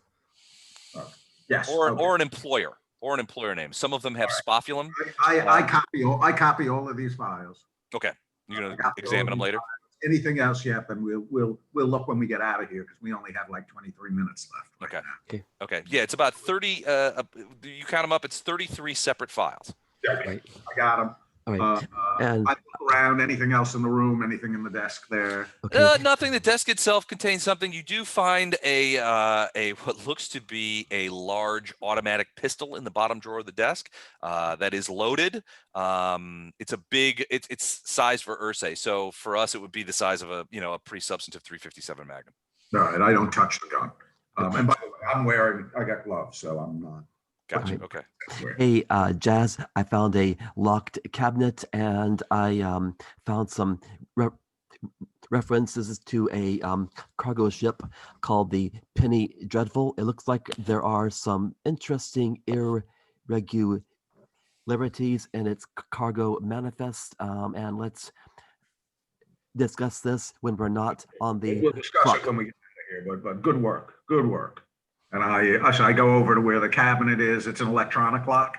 It's an electronic lock. It looks like it's got a well, frankly, to your eyes, it's got a paw sensor, but it also has a numerical keypad with about 20 numbers. All right. And any place to plug into on that Yeah. lock? Actually, Okay. you're familiar generally with these kind of things. There's a little hide a plug.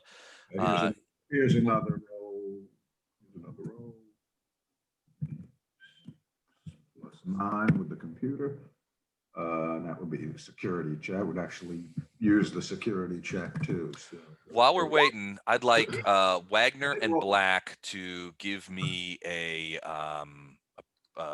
intelligence check. While we're waiting, how does time work here? Because this guy with the funny face disappeared before I had any chance to do anything. Yeah, he took off. He basically talked to Jazz. How do turns work here? Because I didn't get a chance to go. You wanted to ask him questions. Yeah, I wanted to examine him. Basically, I wanted to steal his face. Yeah, that wasn't going to happen. He wasn't going to let that happen. Yeah. No, Well, so it was very businesslike. If he didn't do something to you, I would have done something to you. That's my. So boy. I mean, if you might have had a couple of seconds in which, if you wanted to ask him a question or something, you might have. Like a face-off thing? What do we need his face for? Well, he can avoid detection. That's something. Yeah, basically, if you get Wagner, you got a little bit of a look at it as he was approaching. Essentially, it's a translucent sort of face shield that comes down over the top of his face. Now there are places where he can. It's obviously translucent, so he could see through it. His nostrils are unimpeded, so he would be able to breathe through it. There's a little grill, sort of like a little what you would call it, like a Hannibal Lecter grill in front of his mouth, so obviously he could speak, but the plastic of it was shot through with different colored black and white and gray sort of jagged sort of markings, which you know was specifically designed to foil facial recognition. You wouldn't a camera system with facial recognition software would not be able to recognize him. Yeah, I mean, I would suspect this is uncommon but not completely rare technology, right? So Right. you would have seen this before. So I'm wondering why I wouldn't have been able to sedate him and. Because I would have shot. That's why. I would have shot you, Dr. Ryan. Well, wow. When your own team is. I'm not. I barely know you. He is not on our team. I barely know you. I know Jet, so I'm trusting you because I know Jet. So it kind of looks like this. Not really, but it's like translucent. So you see how this is? Sort of.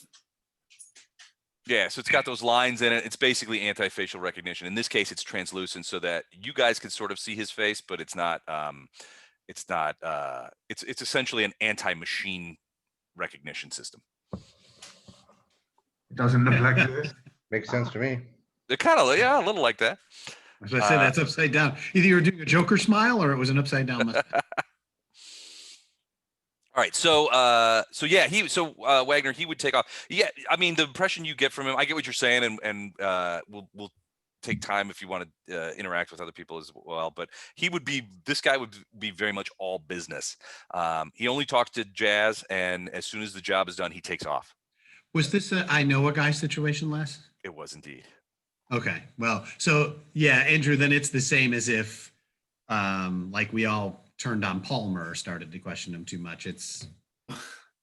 He's written into the story because we put him there, so. Okay. All right. What did you roll on? You rolled 15 on the thing? I rolled 50. All right, so this cabinet locked cabinet is easier to get into than the computer system was. You open this up, and it becomes very clear that it is a gun cabinet. Now you see a couple of different weapons in there. Specifically, what you say is there's not a lot of guns. There's a couple of shotguns, small sort of what we normally call sawed-off shotguns. They're not really sawed off. They're designed to be short-barreled shotguns. There's a selection of ammunition, but there are also like 4 of those. And Coffin, you will recognize these as those spear guns, those tranquilizer guns that the Ursae had when they tried to kidnap you and Weber at the business office. Got it. Okay. Those same sort of. I take photographs of all of this. Okay. Yeah. Okay. There are also a selection of 4 body pistols, small plastic and ceramic pistols down in the bottom. Those are human sized, though. Got it. Well, and this stuff is all illegal to have on Greenburn, right? It's illegal if you're not licensed. So, like you have a license from Greenburn, and I know that the rest of the G&T crew has talked to Bill Scaramouche about acquiring those licenses. But yeah, no, unless you have a license, and frankly, no license is going to cover a sawed-off shotgun. There you go. So, And body pistols of the type that are in there, which are made of plastic and have ceramic bullets, and they're designed specifically to avoid metal detection. yes. Those are illegal as well. Not legal. Good. We'll be talking to my friends down at the constabulary. We'll have to figure it out later. Starting to get close to time, though. You're running. I think we got very quick. Check one of the computers that can be linked with a neural lace. Okay. Also, using my computer though, plugging in, not linking through my neural lace, because Okay. Yeah. So, you want another roll? Yeah, please.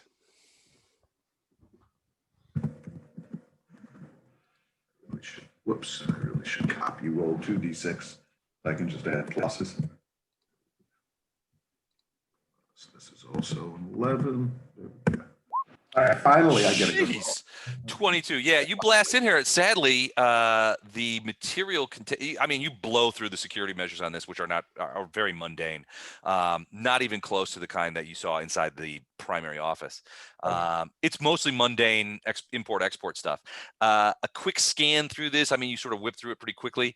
Basically, you're looking at the billing records and financial transactional records of a very modest import-export business. So it doesn't match up with the stuff we found on the other in the rest of the office. Not at all. All right, so I'm copying these as well. Okay. All right. Takes you a couple minutes, but then you're starting to push density here on the thing.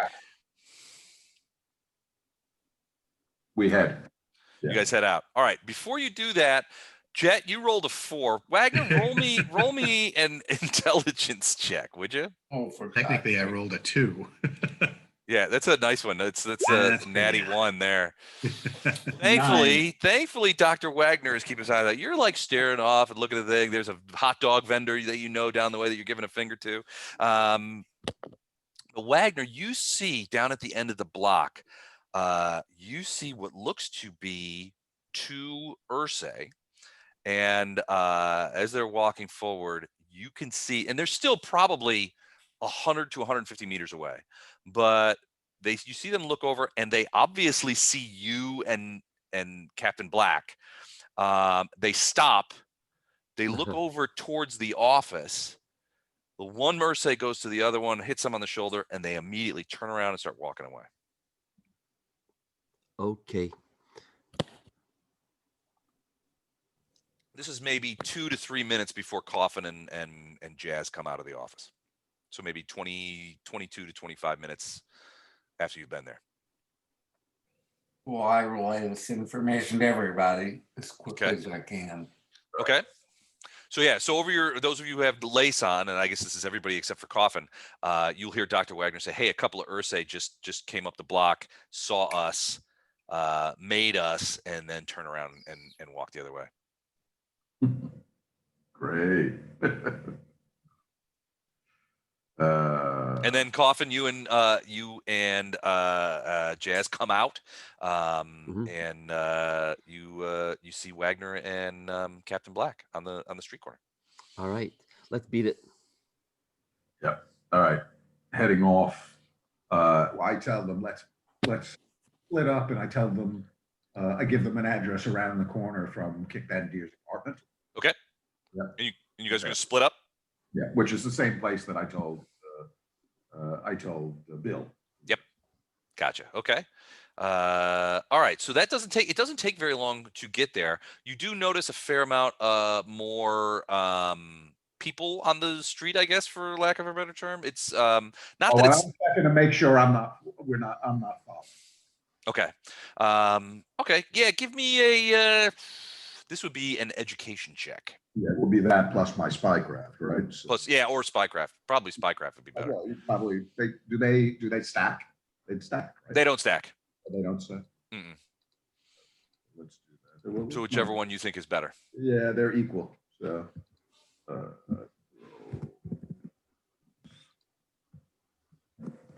Can we assist? No, you guys split up in different directions. Not there. 9. Okay. Yeah. You don't think you've been followed. All right. Okay. All right. You had designated a place around the corner from Kykbandirz's house. As you are getting within sight of that corner, you see Bill coming towards you, and the rest of you sort of converge on that area right around the same time, maybe a minute or two within each other. You see Bill moving quickly towards you. Bill who? Which Bill? This guy here, the guy that you can see, the cracker. Okay. Did he say anything to me over the neural lace? He says, "We can't get in there. We got to leave now." All right. I tell the guys head off in different directions. I give them an address about a quarter mile away to me. Okay. So basically, you get a message from Jazz who says we got to scatter. Yep.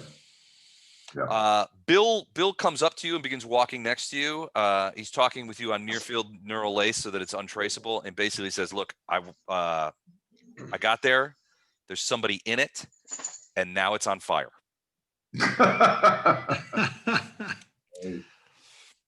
Oh, but if I want to set a fire, that's bad. Yeah. Well, and as you guys are walking away, you can hear sort of the robotic, the robotic anti-fire guys sort of like coming by. I mean, these gravitic sort of fire suppression robots, which are heading. You guys are going this way. They're heading past you in the main area. They're like, woot, woot, woot, get out of the way. And there's, obviously, probably an apartment like this has various fire suppression technology inside. But basically, Bill says, "Look, I'll give you half back, but I can't get in there. I saw 2 humans come out the back. I got there. I could tell that somebody was in there. There were lights on, various things going on. I waited a couple of minutes, and then the next thing you know, these 2 humans come popping out the back, and I see unmistakable evidence that there's a fire inside." Yeah. That's when I skedaddle. Does he have a feed? Does he have a feed of what the humans look like? He does. Yeah. He took some video and he transfers it to you. And you alongside that transfer is the return of half. Yeah. And he says, "Call me if you need me." And he takes off. Appreciate it, dude. Yep. You're a stand-up guy. And I'm going to take a potty break. There you go. Thought maybe it was Bill telling you that.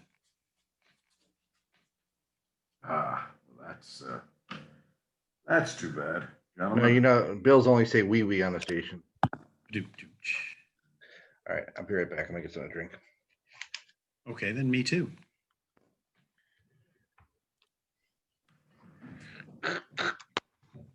Put my lady to bed.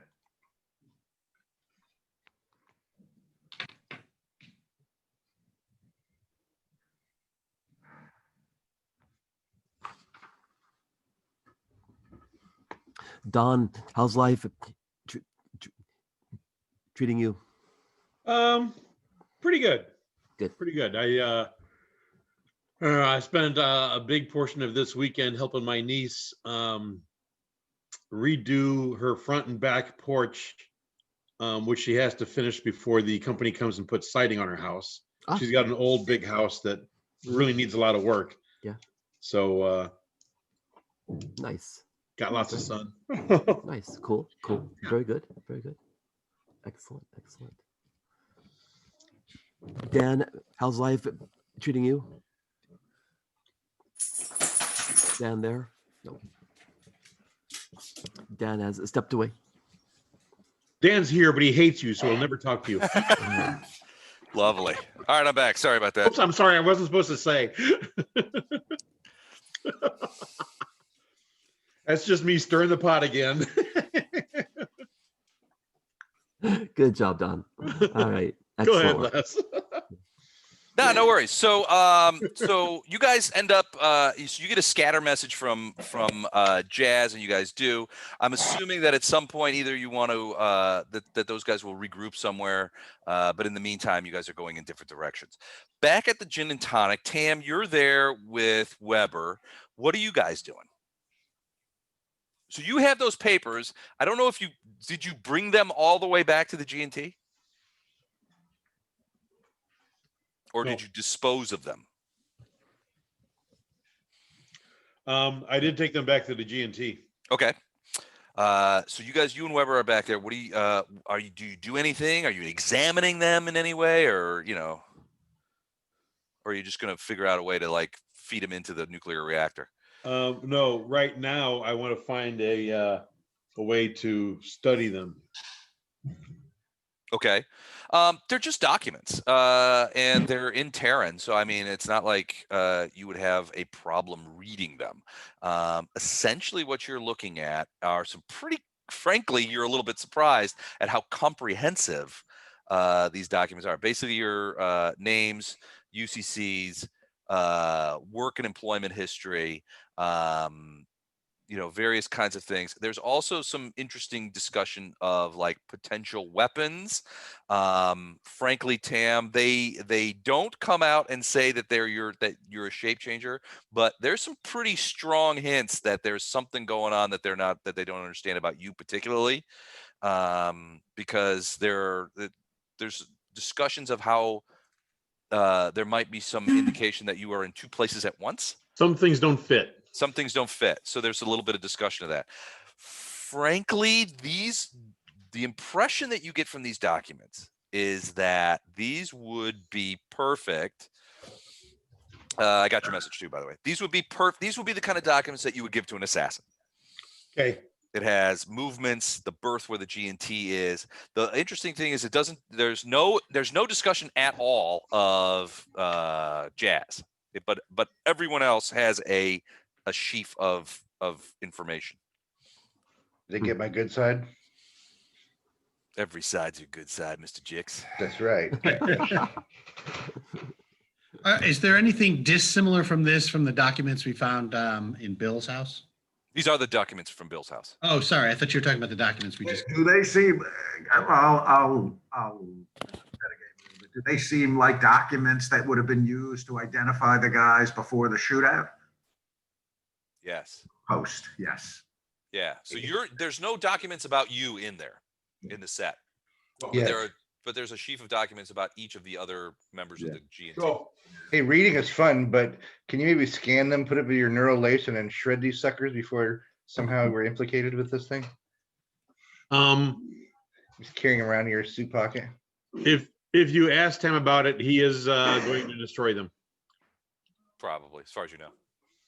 By the way, okay, hold on. Did I wake up and find Tam like putting my hand on the documents? Owen's gone. Well, so the easiest way would be to just put them in the recycler, and they'll be converted back into, that the universal molecular base. A little bit at a time recycles. from different locations. No. I mean in the ship's recycler. A little bit at a time from different locations into the ship's recycler. Right. Just be. I'm quite thorough. Okay. Right. Well, it all goes through the same processing. I'm quite thorough. Okay. Right. All right. So, Given enough time and money, you can put back together documents that are shredded, even with the crosscut. Oh no. So The this molecular is destroyer. this is the universal molecular base recycler. So you know that the ship, when you travel, converts UMB to oxygen, water, foodstuffs, various kinds of things. Right. Part of that is recyclable, so that you don't have to buy brand new UMB every time you go out. So the air is recyclable, because it basically breaks it down to. So essentially, if you're putting things into the recycler, it's the same one that you use for like unused food. It basically breaks it back out into its molecular components, and in this universal base, and those are the molecular components that it uses to manufacture other shit. Right. So yeah, you wouldn't necessarily have to, if you put it in there, there's no way. I mean, you can't take a piece of paper, reduce it to organic molecular components, and have somebody sort of scotch tape those components back into a piece of paper. They will be utterly destroyed. Right. Still doing it again at different locations. Okay. Being paranoid doesn't mean that they're not after you. Right. I mentioned to the guys I'm with that I happened to come upon some other information about where we might find Kykbandirz if you're interested. All right, so you guys pop into like a little Bill's Pub or a Stacy's Place or something, just once you get out of the way. Some little we pop into like a local five and dime or something, Okay. Grab the equivalent of a Coke from 1800 years in the future. Gotcha. Okay. So yeah, there's a ton of these little like hole in the wall Bill's Pubs around, so you could pop into one of those or a Stacy's Place or something like that, and just sort of talk about it. So Jazz says, I think I might know something. So go ahead and tell them. Yeah. So obviously, can't tell you guys where I got this information, but I got some information on another apartment and another office that may be in use from your buddy Kykbandirz. What do you say we go check them out? Sure. Anybody else chiming in? Who's with me? Oh, yes, absolutely. Sorry, I thought you were going to fill us in on what you found in the office we just got into. Did we find out anything interesting?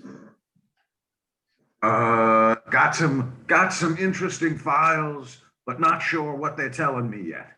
That's going to take some time to decipher, and we don't really have time right now, but we can deal with that later. Yeah.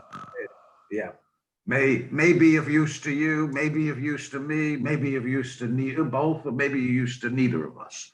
It's of use to you, I'll let you know. And I guess now I ask Coffin about the documents that you found. Sure. Well, I tell them about the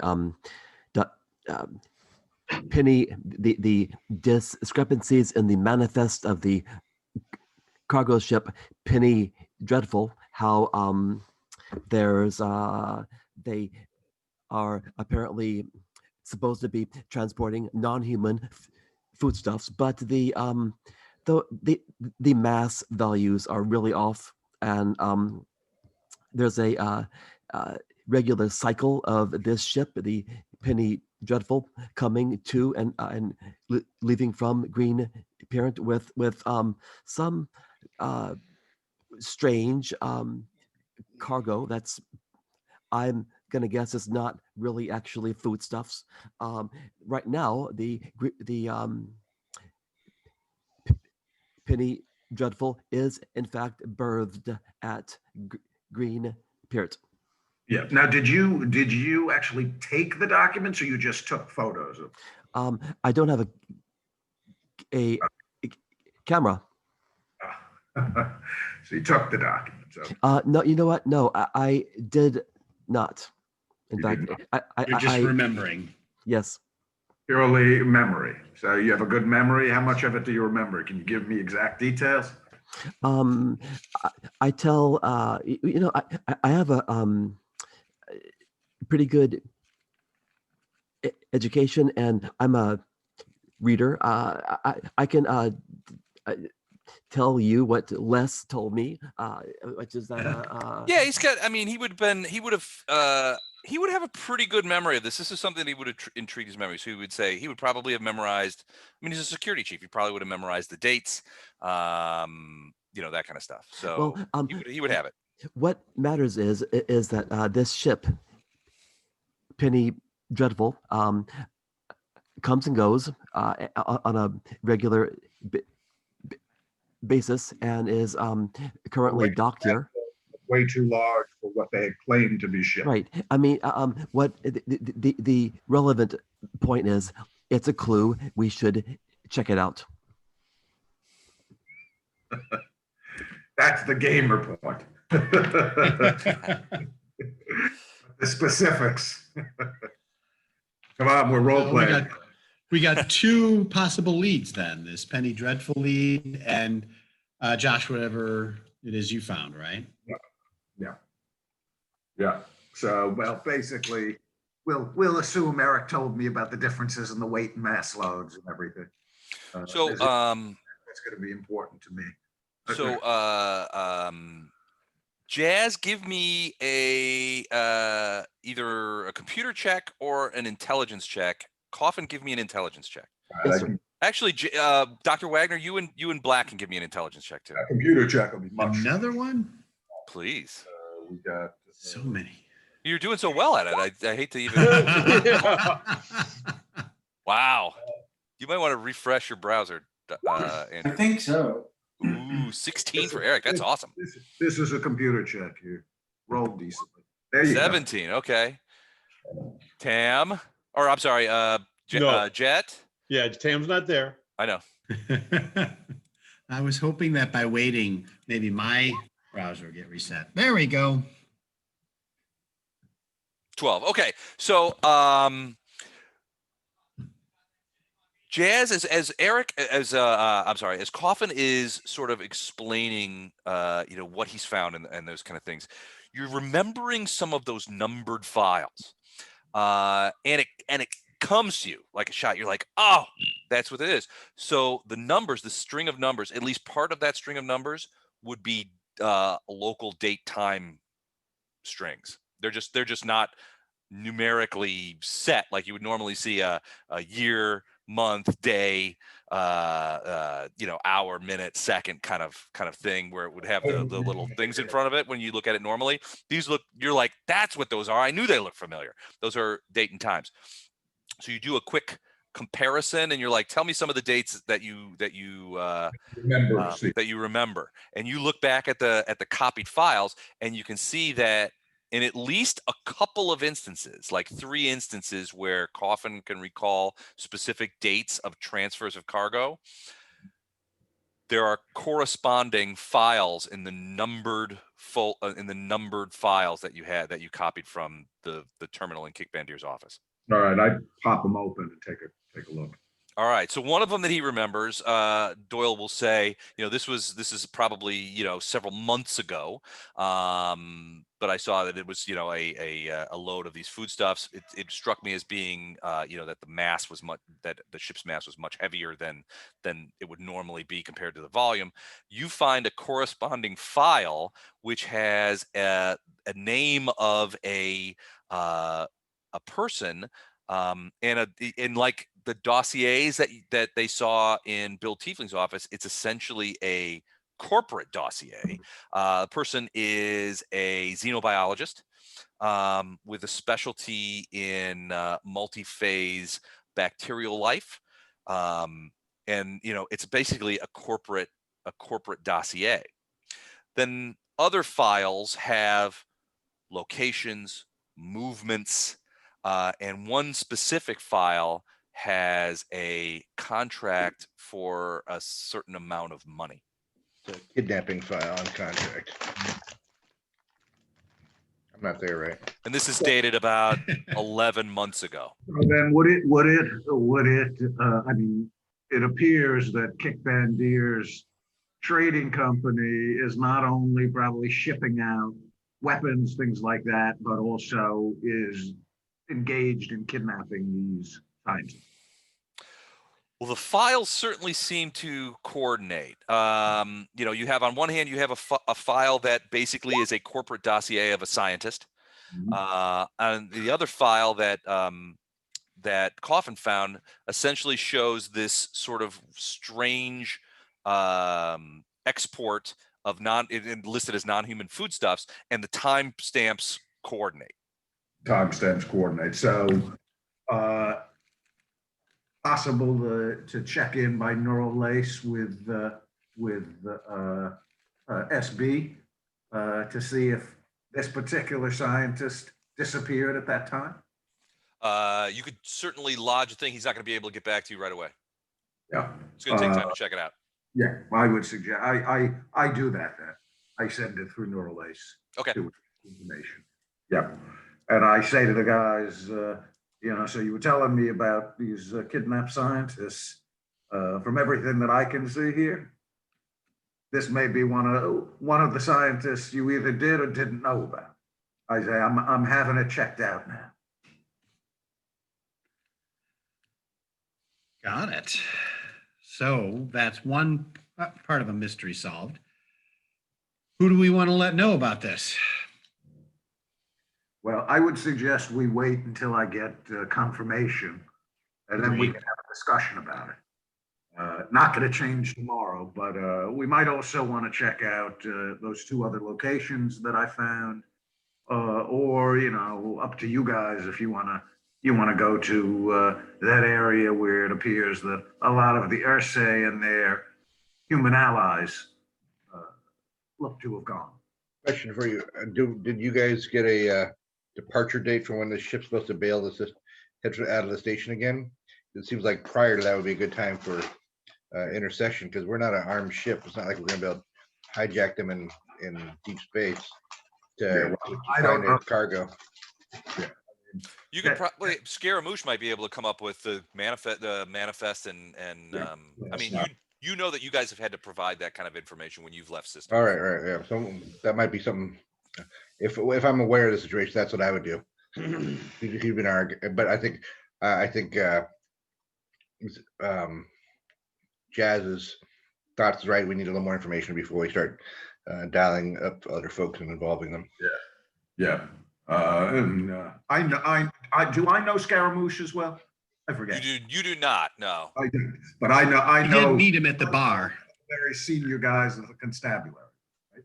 The people above. He was one of the people who came to the bar. Yeah, he came to the bar, so you would have met him, but you hadn't known him He wasn't previously. the most senior guy, because one of the more senior guys came and knew me. Right. So yeah, Scaramouche the last time we did something boneheaded and we have to explain something to police, he let us off with a little bit of a greasing of the hands, and he's been a fixture in our lives since then. So Bill Scaramouche is not police, though. He's more like station administration, commercial administrator. Yeah, I had to get you off with the police after the shooting. So for this shooting. This particular shooting. For the fight in the bar. All right. Bloodbath. Yeah. The Bill's Pub bloodbath. That's what the Gazette's calling it. Scaramouche and us go back at least 3 shootouts before that. Ever since you guys have come to this station, it's been nothing but bodies dropping after bodies dropping. What do you think? We go look for Kykbandirz, or we go to their potential hideout? So we got the choice of another place where Kykbandirz might be. We can go. So wait, what other places might those be? What places are you thinking of, Josh? They were the ones you told me about that you sent to me. That you said that I got from my guy. Oh, that's the office in the house. Residence. It's at neither of them are the locations from Ghazi's data. That was separate. Right. They weren't in Ghazi's data. We put them on separately, but it was the same. Oh, okay, Same- all right. it's the same places. It was confusing here. Okay. Yeah, it's not two new places. It's the same places that you I guys. don't, I don't have others. If So- you guys Yeah, are no.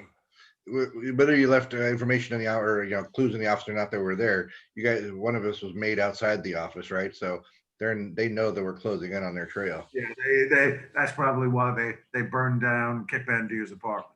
Right. So maybe we should make a move very quickly over. So it. you've got video of that, by the way. Of them coming out. And the Yeah, building going up. Yeah. Well, it's certainly my intent when the timing is right to send that information to both people on the station that can put a stop to this and off station. Because we're known as law-abiding citizens. Everybody knows that. That's Yeah. us. I'm not worried too much about you guys. The Yeah, people if I- he's the one who sends it. the people I deal with trust me. As long as you're useful to me, you're safe. Is that, yeah, if you're the one who sends it, As long they'll, as you're useful to the general, you're safe. So Wagner, while you guys are sort of talking over, you do get a message on Neuralace that says, and it's from that detective Bill Cigarette, and he says, I put your request in and you have been approved to participate in the autopsy of Bill Tiefling. Sweet. Nice. And then you get like a time and a location, which is like the next day. It's going to be tomorrow. Okay.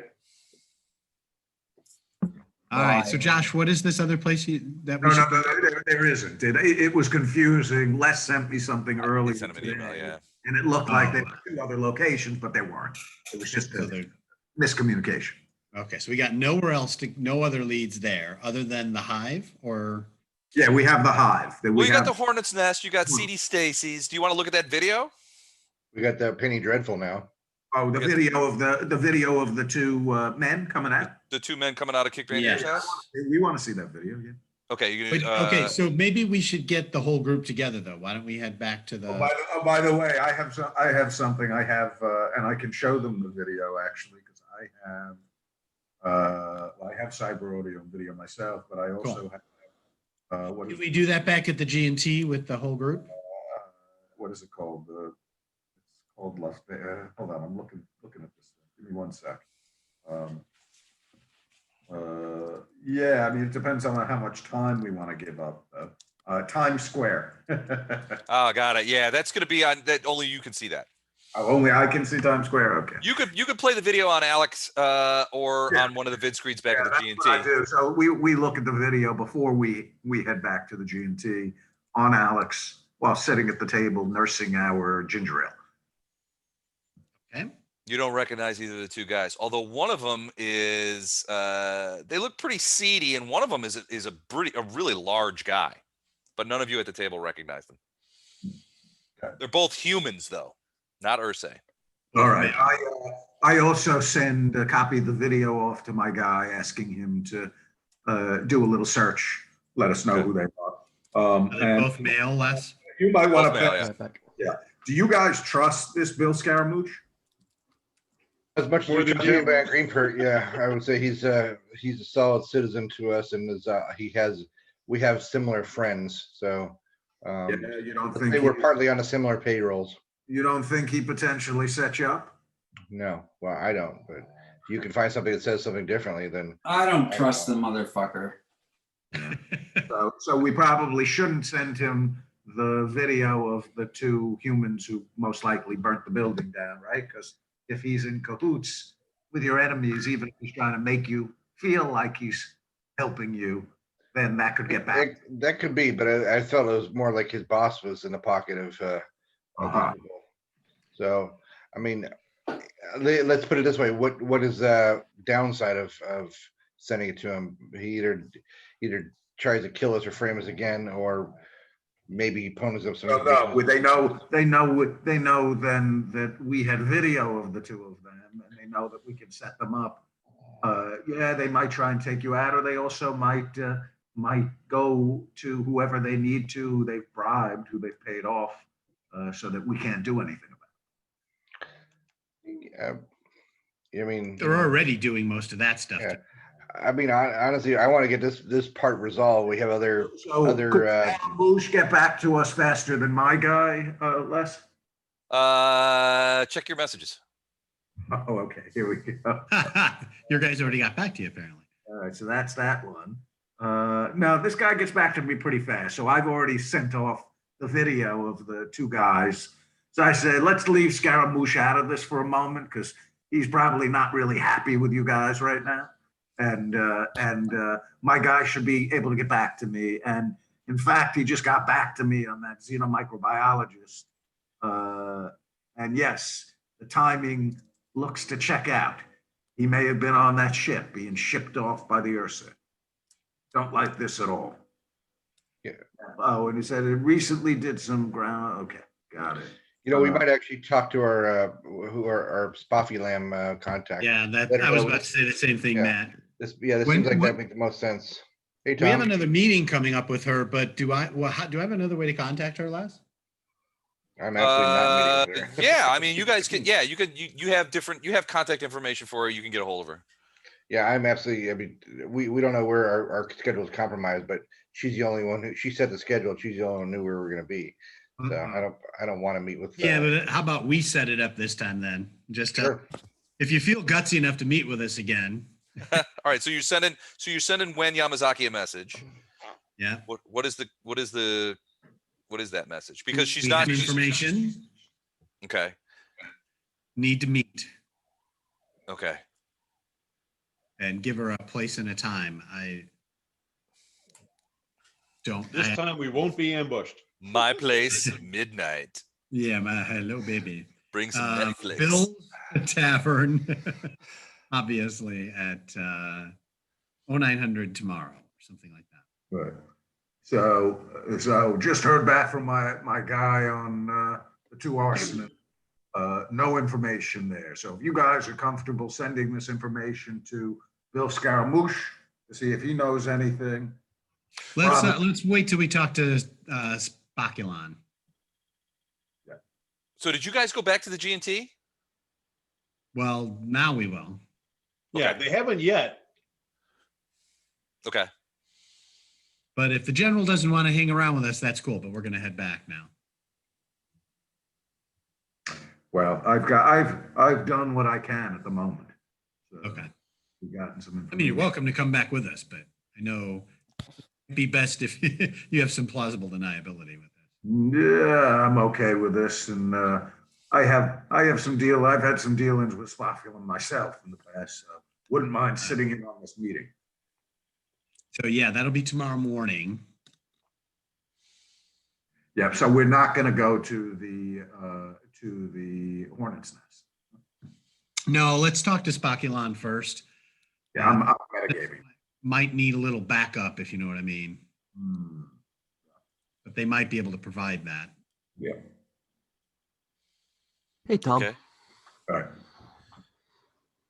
All right. Yeah, So I agree to meet them. We're gonna meet at the G&T. but yeah, I mean, you can meet at the G&T and then go down there. I think Black sent the message to her to meet at a different Bill's pub than the one that you guys that you guys ruined. That's fine. So I'll meet them the next day. In the meantime, I'm gonna head back to my hotel room. Mm-hmm. Secret lair. Yeah, but do a little bit more research on that information that I uncovered. Okay. And also reach out potentially to my folks for some backup as well. Okay. Okay. Do you share with them a copy of the video or a copy of the? I tell them I couldn't get any information on the arsonists, so I share the video. The arsonist. We got the video. Okay. If you want to send it to Scaramouche, be my guest. Okay. All right.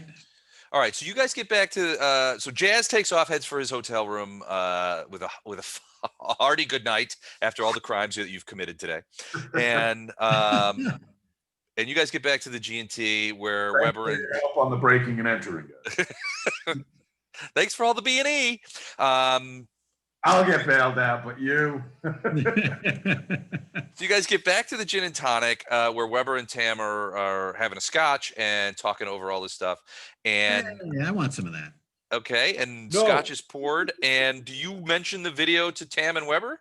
Absolutely. We do not hold anything back from them. Okay, so you guys take a look at this video, and Tam, you as they show the video of the arsonists, you recognize them.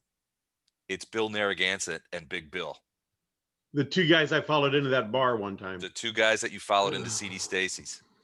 They are coming out of this apartment that is now on fire.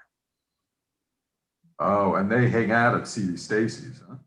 I share that information with my friends. Okay, so yeah, so I mean, Don, do you want to share with Josh the story of how you encountered, how you come to be able to recognize Bill Narragansett? I gave Well, them, Josh is not there. no, but I gave. Oh, that's right, that's right. But I give them, like a private neural net number that I can be reached. 555. That's right. You should- 8675309. One of the funniest commercials I saw on TV was this guy was like, "Yeah, give me your phone number and I'll call you." He's like, "It's 555. Use your phone book." I always thought that was pretty funny. What were the old numbers for the sex lines? 976. I heard 7.6 for only $11 a minute, $11.99 a minute. 11.99 a minute. 555 love. She was so kind. I made so much money off of it.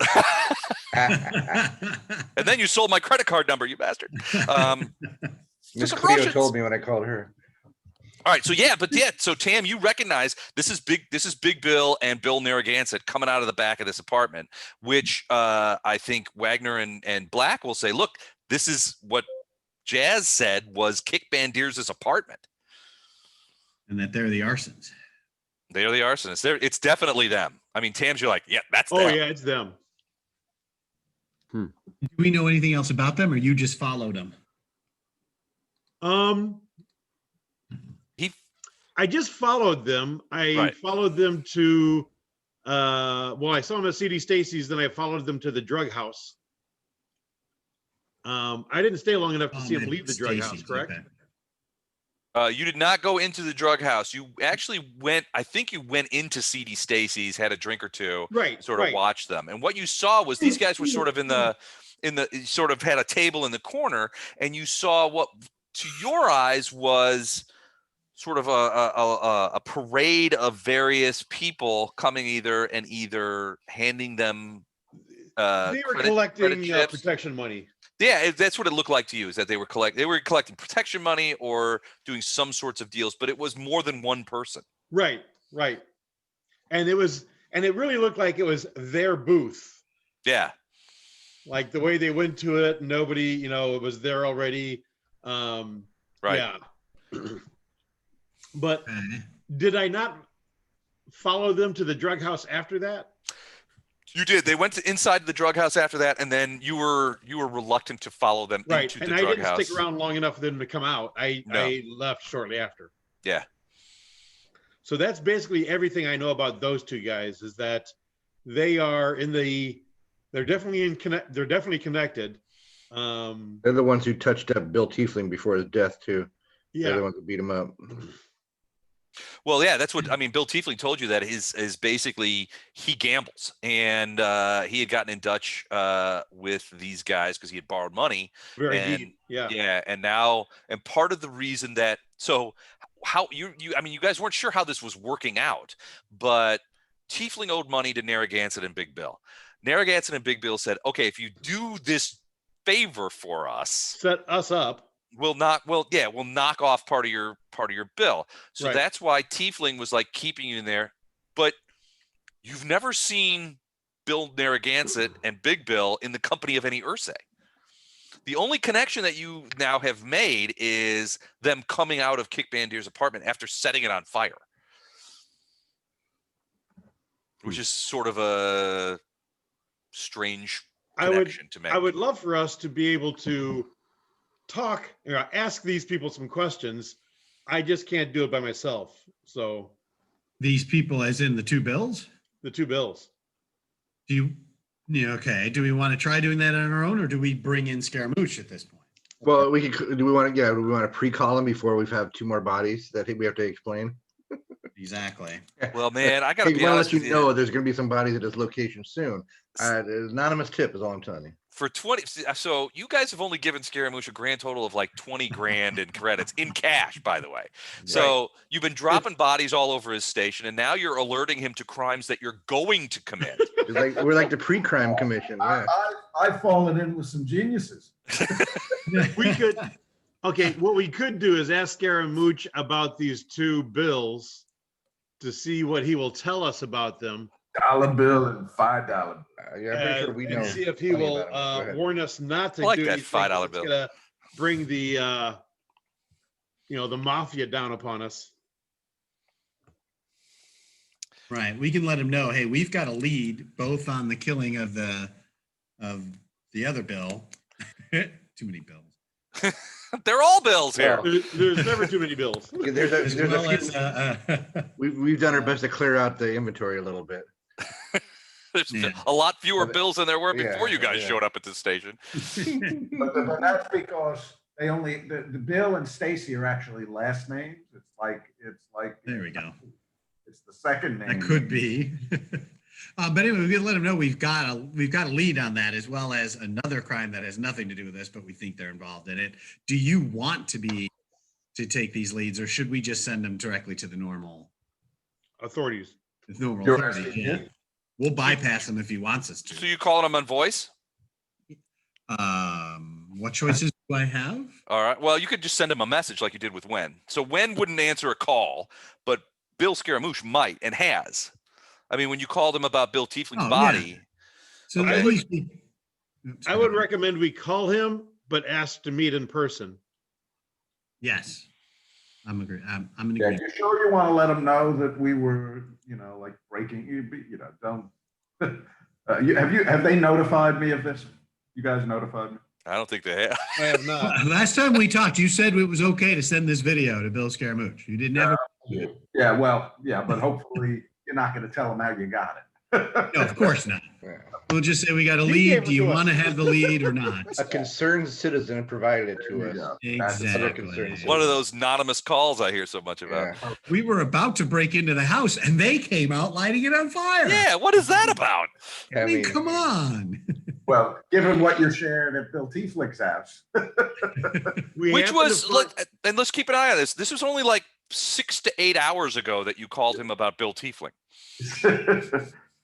Yeah. I mean, you could wait a day before bringing him another crime. Maybe we could track these guys that well. Actually, you guys don't want to end up in another shootout, you said, right? So I was Oh, gonna no, we say, like the shootouts. We absolutely like the shootouts. We just don't like the aftermath of standing Yeah, around. the shootouts are good. It's the politics. Yeah. That means for every body you drop, there's 10 documents you got to fill out every time. God. about the bureaucracy. I'd like to point out too, this is the most mundane issues we have to deal with right now. Remember, we have shape-shifting, teleporting, phasing aliens popping in and knowing exactly where we are and trying to kill us, and we're over here like dealing with street thugs. The I'd like to Ursae don't have to fill out the paperwork. How I'd come like to they move. don't I'd like to fill out the finish this part and move up the food chain. With street thugs and the deep state. Yeah, I'd like to move up the food chain. Is all I'm saying. Let's agree. finish these people off and move up to the next level of Agreed. so whatever we're dealing with. Yeah. Especially because jazz plays at a higher level. I hope you were like shaking a martini when you said that. Damn it, Ray. Do you like to refer to yourself in the third person? Because we're all looking at each other like, I don't know if you noticed, but jazz likes to play at a high level. And I'm like, okay, All right. yeah. Who's got the bad cough? That's Oh, Matt's dog. Yeah, I have a 17-year-old pug who's got a collapsing trachea, so I apologize. No, poor I thing. forgot it comes up through camera. Yeah. Hey, buddy. Let's have a look at him. He's allergic to role-playing games. Oh, Buddy. Hey, sweetie. Yeah. I was just sea bass. His ass, sea bass. Sea Hi, bass. buddy. His name is Sea Bass. Yeah. That's pretty cool. Named after the nickname of the character in Dumb and in Dumber. Animal House. Well, Dumb and Dumber. His name is Sebastian, but I was like that Dumb and Dumber. Yeah. With a big sea bass hat. All right. You guys passed the night without incident for a change. Oh, yay. And Wait, I immediately roll for perception because this is not. Something This must is have not happened. right. We just Yeah. missed it. all right, and then you have that meeting with Wem the next morning, first thing. So you guys head down there. You meet up with Jazz beforehand, or Yeah, Or are you guys gonna meet there? He wanted to be there to meet with her. I'll meet you before. You could Okay. be the designated survivor for this particular bar adventure. I wanted to be at this time. No one's gonna survive. It's okay. Wait, are we staying the night on the gin and tonic? I Yes. think we already did. You already did. You're It's morning. We just asked Jen to look after phasing aliens while we're sleeping. If she could Gotcha. do that this time. All right. Okay. All right, so you get in there, and you get there about probably 10 minutes earlier than you guys said that you would, and she's already there. She's got a large table sort of in the back. It's not the same kind of place that the Bill's Pub you met at for, so you don't have as much privacy, just because the facility doesn't have it, frankly. Hold on, where's my thing here? Wait, that guy's there too? No, he's not. I just I put it. know. I just put him on the same thing. But yeah, Wem is there, and so I don't know if Jazz has ever seen. So that's Wem right there, Wem Yamazaki. She is. I know they had elves and Well, what they have is the ability to physically change your appearance. So this is how she manifests. got You can be it. an elf. You can be an elf. You want to be an elf? you can be an elf. Yeah. Wow, I should get that. I don't want magic in my traveler world. It's biotechnology, Jazz. There you go. So yeah, so she comes over and she's like, once again, I want to thank you for saving my life only 2 days ago. I've dutifully reported all of this to my superiors in Mirabilis, and I'm very curious as to what you wanted to speak about. Well, we've made a little more progress, and we felt some of this stuff may require more of a direct. Cash. We need cash. Well, We need. I by the way, did you rude gentleman not introduce me? Well, I think she got to meet you during the fight, but Who is this large black man She with a noble bearing? She probably met you after. Yeah, she would have met you after the fight briefly, anyway. I think she actually ended up next to you during the fight. She was behind the same. Yeah, she's a Same little fern. surprised to see you again, but she doesn't make any. I mean, she's not problematic about it. She just assumes. You get the impression that she's a little surprised, but she's like, "Well, if these guys are." Then if I'd met her, I would have mentioned that I've done a bunch of work for Spofulin myself over the years. Oh, and she's like, "Oh, that's wonderful." And also mentioned the names of some of the very senior people that I would have been dealing with. Okay, these are guys that the rest of you guys from the GNT have never heard of. You can I'll just say, see hey, Taro used it as a human shield. No hard feeling, right? Jazz. You can see that Wem is sort of taking down all these names on Neural Ace, and probably taking video of you for later review with her superiors. But she nods like she knows who you're talking about. Yeah. Got it. All right, so she's like, "Well, lay it on me, home slices. What do you guys know?" Did you want to, Josh? 1800 years in the future, the slang has not changed from the 1970s. 1980s. 1970s slang translates all eras. There you go. Yeah. Oh God, no! No. I say to her, I mean, I guess. Was that a Twiki? Was that a Twiki from Buck Rogers? was a House? Twiki. Yes, it was. Oh no! Oh, God. I ask her, I say, does the name Moad Mohammed Watkins Sr. ring a bell to you? She would say it does not. But why might it? Well, I've heard that some of your scientists have been disappearing, and we happen to come upon some information that this particular gentleman was a very well-known xenomicrobiologist who also disappeared within the last year. She's like, well, you're very, she gives you kind of like an appraising look, like you're very well informed. She would say, well, she goes, although I don't know that name personally, we are not the only corporation who has suffered at the hands of these kidnappers. They're not preying exclusively on spophylum. So it could be that this Mr. Watkins, you say, was an employee of some other corporation. But would I have gotten that information from my God?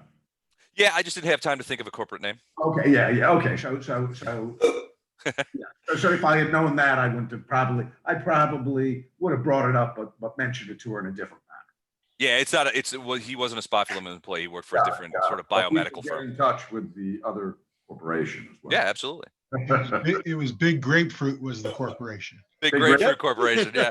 Grapefruit, that works. All right, that sounds like canon. Very Heavy Food Corporation.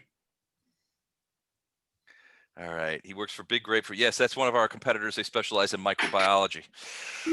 This guy was working on adding Lipitor to the water supply. We just dumped it in. All right, so but yeah, she hadn't heard of him, but she will tell you that we're not the only company that has lost scientists. If you have reason to believe that this scientist was also kidnapped by the Ursae, it could easily be. You okay? In neural net, I'll ask this question. Are you okay telling her about the ship information? Read that out loud. Who are you? You asked Jazz that? Yeah. You said neural net. I would say, well, I mean, the ship information is hard because it appears they're using it probably for the kidnapped agents, but also for other things that would be of relevance to me and my people. I'm not sure how relevant it would be to her. I think she can do a lot of research on whose ship it is, what other places it goes. Does she have that a bit more? Probably not more ability than I have. Yeah, possibly not, but a little more overt and above board. Yeah. So in other words, somebody we can then. I say, we also found. So I say, let me let her know. I say, we also found some information on the ship that's possibly being used to kidnap yours and other corporation scientists. She perks up at this. She's like, "Oh, really? I'd be very interested to know about that information." Yeah. Well, we can give you some details now. So I download by neural net some of the details on the ship. Okay. Why don't you have your folks take a look into this as quickly as possible with any additional information you have and any support you might be able to give. Gotcha. Okay. She's like, we will do. So it's an interesting counterpoint. The two sort of information. So Jazz, your information would be primarily related to your background, which is not commercial. No. Whereas WEM is a senior executive at a purely commercial organization. Yep. So it could be that you guys can get to the same place informationally, but it would definitely be by different directions, different paths. And there's going to be certain information. So if you're looking at the whereabouts and travel of a commercial vessel, it could easily be that WEM is in a better position to find that information out than you would be. Interesting.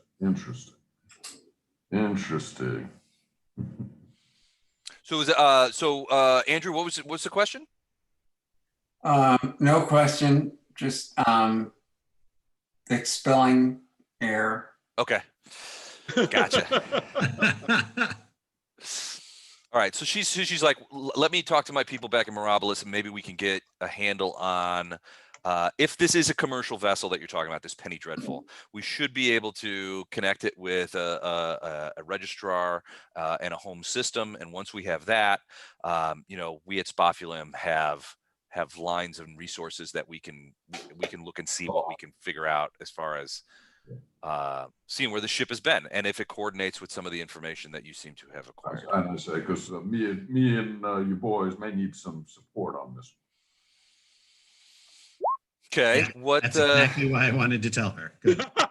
Well, so she's curious. Is like, what sort of support are you interested in? No, exactly what you just said. So if you can look into this and find out what's going on, you may actually be able to intervene in ways that we can't, or at least let us know what we can get away with. We have been running into blockades, let's call them, that somebody with some diplomatic pressure might be able to help us with. Okay, let me see what I can do. Okay.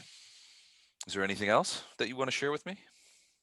Again, on neural net, I would ask Jazz if he's okay sharing the stuff about the fire, but we don't have to share the video. We can just say that we spotted him. The two dudes that Tam Yes. identified? Yeah. It's up to you guys. What do you, I mean? Well, I was asking Jazz. Well, I mean, I would say with those two dudes, I don't know if Spofulum can be of particular help to us. They're both named Bill, so that means they're probably local. I mean, it's actually kind of a nice way to figure out who's from here and who's not. Can you imagine being somebody named Bill from Mirabilis and you just show up at Greenport and you're like, oh shit. Everybody assumes you're from there. So yeah, I mean, up to you guys. If you want to share I know how she's going to react. Yeah, I don't know how much value there is. The likelihood is she's not from here. The likelihood of her having any sort of information on two local thugs is going to be low. Yeah, I would say leave it alone. All right. I say we'll deal with this. Okie doke. So that's our update. Thank you for meeting with us. All right.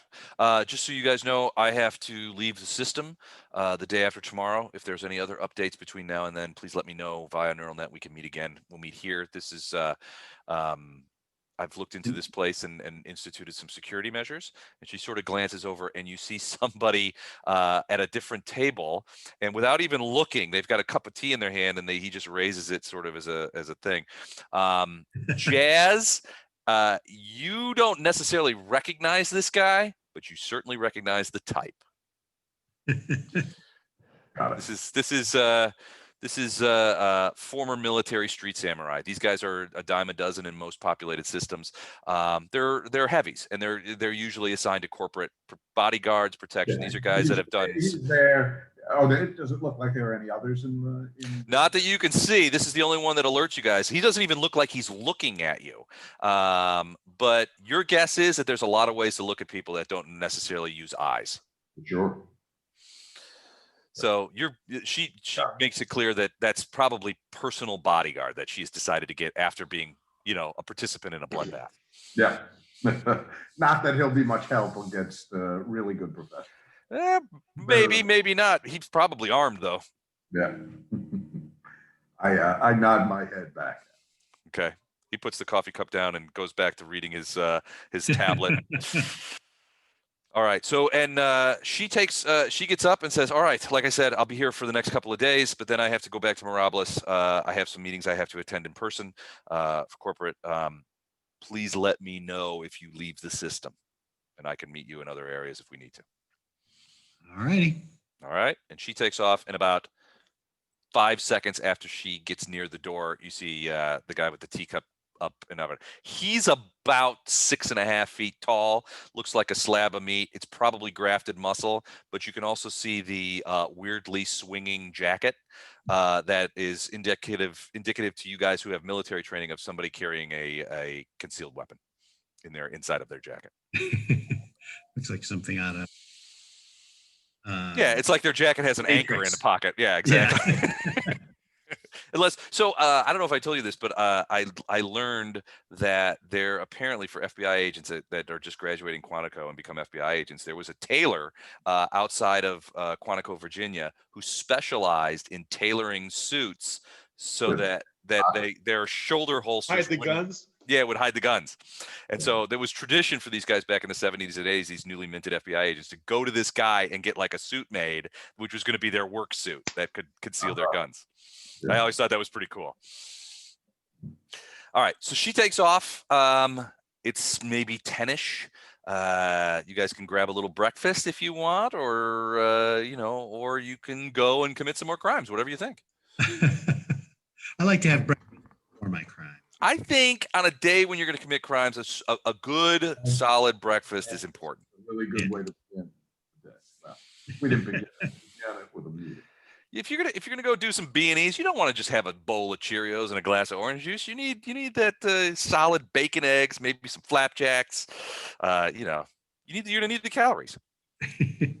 So we'll have what is that? The luxury breakfast? The elaborate breakfast, yes. breakfast. The elaborate breakfast all around. All right, so So what? At Stevie Stacy's, they serve a good breakfast there. I don't know if they serve breakfast there. Very oily though. They might Very- have pie. He said innocently. Ah. All right, so what are you guys going to do? You've got a couple of options here. The Hornet's Nest has still been completely unmolested by you guys. You haven't gone to CD Stacy's to check out whether Bill Narragansett and Big Bill are there. If you guys are going to throw a net over these guys and try and grab them, they might be there. That might be a good idea. Of course, we could end up sparking a war with organized crime throughout the city, right? On the other hand, you guys have a spaceship. That is true. Just leave. Fuck this. Yeah, it's just like, can you imagine being organized crime guys? It's like, they beat up a couple of our guys and pumped them for information. Let's get them. Oh no, they have a spaceship. They left the system. Oh. and then Les would be like, shit, what do I do with the story now? What do I do now? Yep. I suggest we go check out the Hornets Nest. Oh, I thought you were going to say CD Stacy. Sorry. You seemed intrigued by going after the two Bills, and then. Well, we could do that. We could do either. But it's a little early in the day. What are the chances they're going to be at CD Stacy's at 10 a.m.? True. This is okay. So are we thinking a reconnaissance mission at the? No, of course we don't know because, like you said, it's not. You don't have a morning and an afternoon and an evening here, so they could be there. True. I usually like to sleep in after I commit arson, but that's just me. That's true. That is true. Yeah, let's reconnoiter the Hornet's Nest. All right. Who guys wants down to with be part of the adventure this time? I'll go. We've Me? Doyle. I don't know. Well, I think you're going to leave somebody back at the gin. I mean, We don't have to if everybody wants to come to the party. Does it have its own strong security systems? so you guys go back over there? It could be stronger, but it's okay. It's Oh, you're talking about the gin and tonic. The gin and tonic. yes. Jeez, your AI fails one time. No, Two no, it times. could be stronger. Two I mean, we times. could upgrade to military strength or something like that, but I mean, it's not the best. We're in the middle of coaching her about the miss in the first place, and then she misses another one while we're telling her about it. It was a bad day for Jen. It was a very bad. Jen. We will get some upgrades for her. We'll see how it goes. Okay.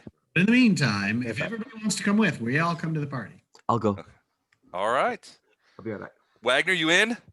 No, I want to go back to the ship and analyze those two things. The elf thing did not look female. She had an Adam's apple.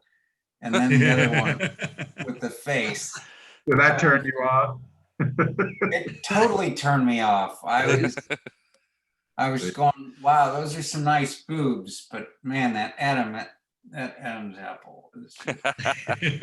Well, so today's the day where you're supposed to do. You're invited to go do Bill Tiefling help, or at least participate in Bill Tiefling's necropsy. That's the wrong. Yeah, you gotta go- Autopsy. Yeah, you gotta go, the autopsy. Yeah, Oh, but right. I mean, if they're going into the hornet's nest, they might need somebody with a bottle of Ungent. Do I have enough scotch to satisfy Bill Scaramouche? Not on this station. Uh, You need a bigger star system.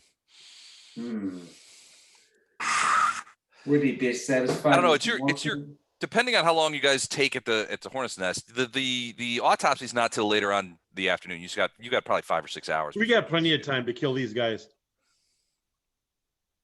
All right. So you guys go down there, and again, it's the same sort of ambience, right? You don't see a ton of people. It's fairly abandoned. Again, light industrial warehousing. Every once in a while, you see a gravity vehicle kind of push through, and it's usually got. I mean, it's the station equivalent of one of those trucks that carries the big cans that the big cartons that you see on those big container ships like that. You see those kind of things kind of going away. Some of them are manned. A lot of them are unmanned. They're just kind of rolling through Do you there. see any entrances into this? Well, that's a great question. Into this warehouse kind of looking We got thing. a whole battle set up here, but I forgot the entrance. I forgot the entrance. What the hell? So yeah, there is several entrances. But it's all sort of like, there's loading docks and things like that. It's probably best you guys just take a look. Okay. All right. I'm ready. I'm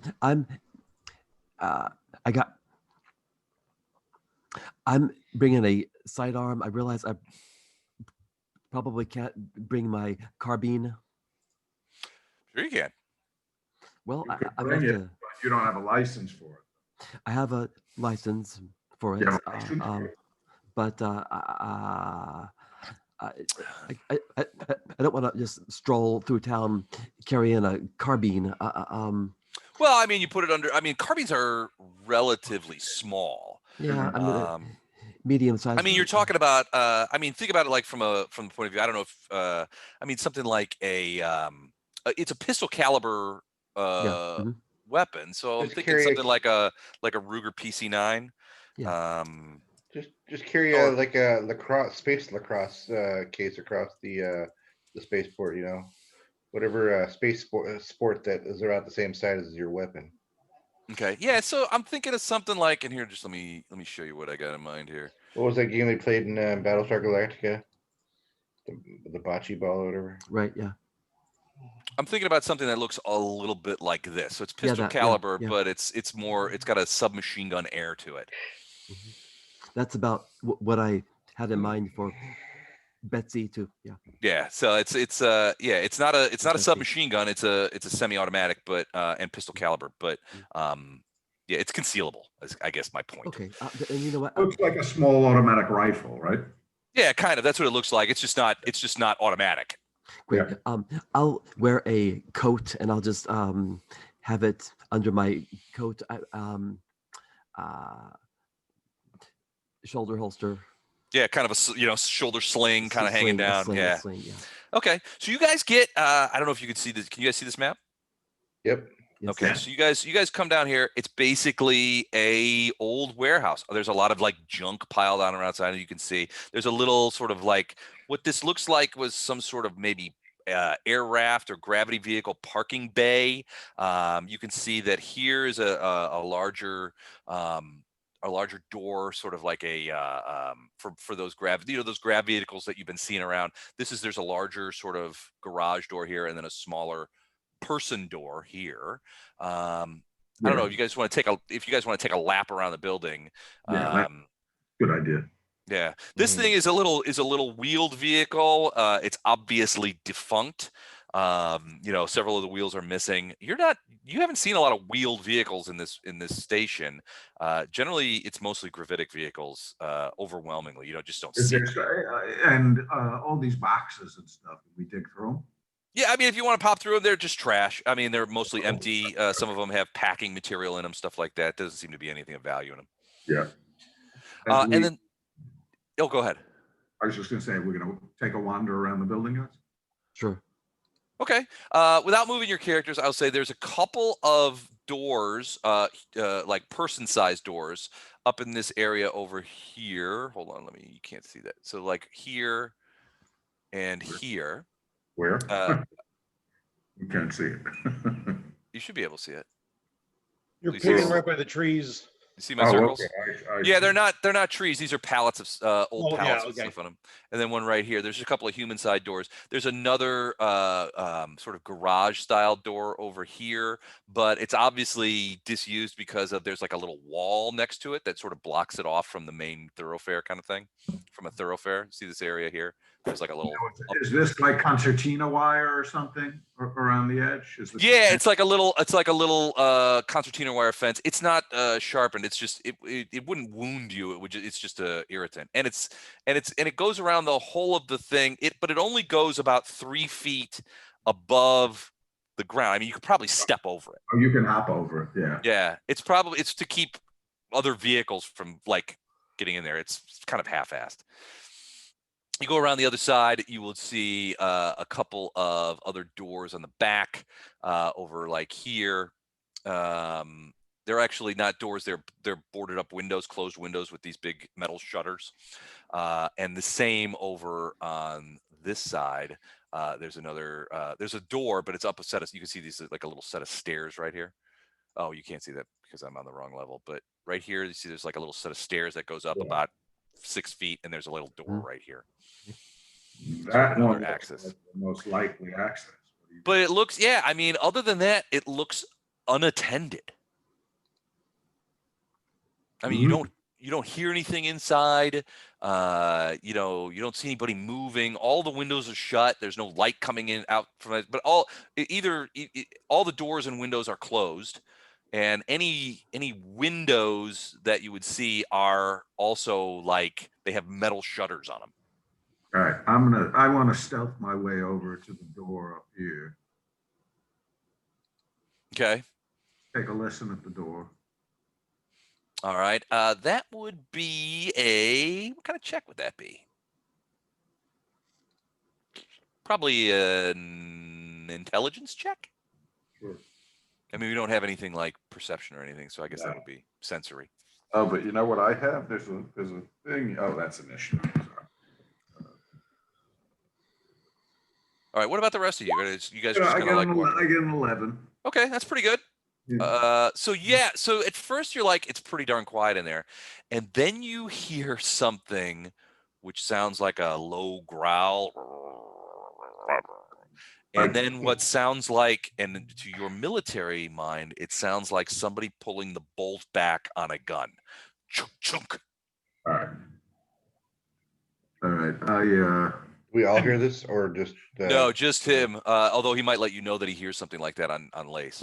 Yeah, I look down the stairs, so I'm not right by the door. I draw my Gauss pistol.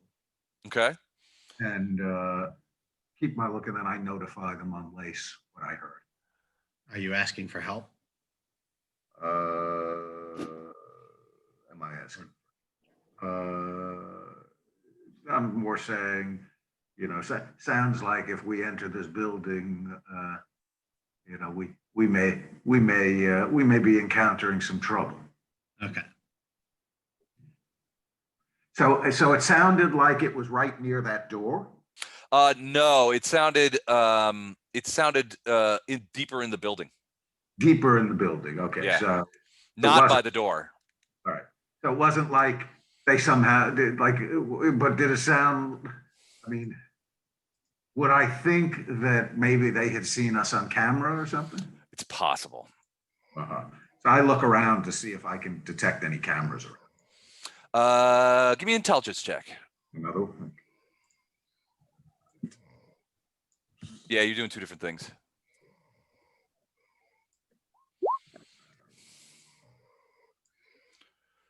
Yeah, there's It sucks tonight. so one thing you see is there's a camera mounted right there on that wall. It's flat, so you didn't see it at first, but yeah, it definitely looks down these stairs. So you're betting that you've been made.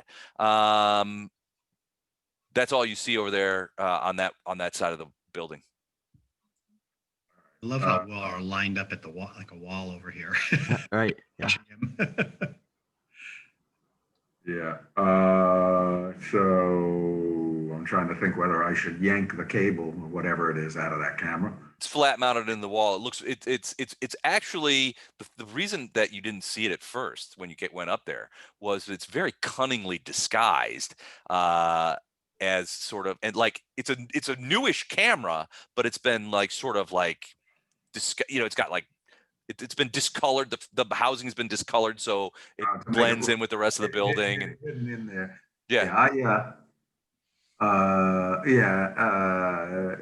But there's the question of whether they would recognize me, right? Because I'm not. They would recognize the guy, but they might not have any idea who I am. Correct? Because they didn't have any information on me. yeah. What about the rest of you guys? What are you guys doing out front? You're just gonna stand right there in that big line right there, All lined up in a perfect row. for, say, a grenade or something like that. Like wallflowers at a sophomore dance. I holster the Gauss pistol, I pull the laser pistol, and I aim the laser at the camera Okay. and shoot the camera. Okay.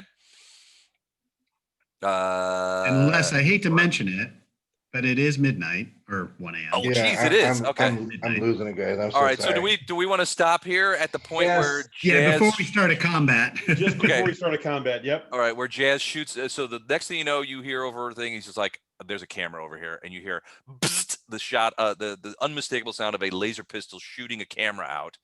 Nice. At which point shot. you hear growling on the other side of this door. Oh.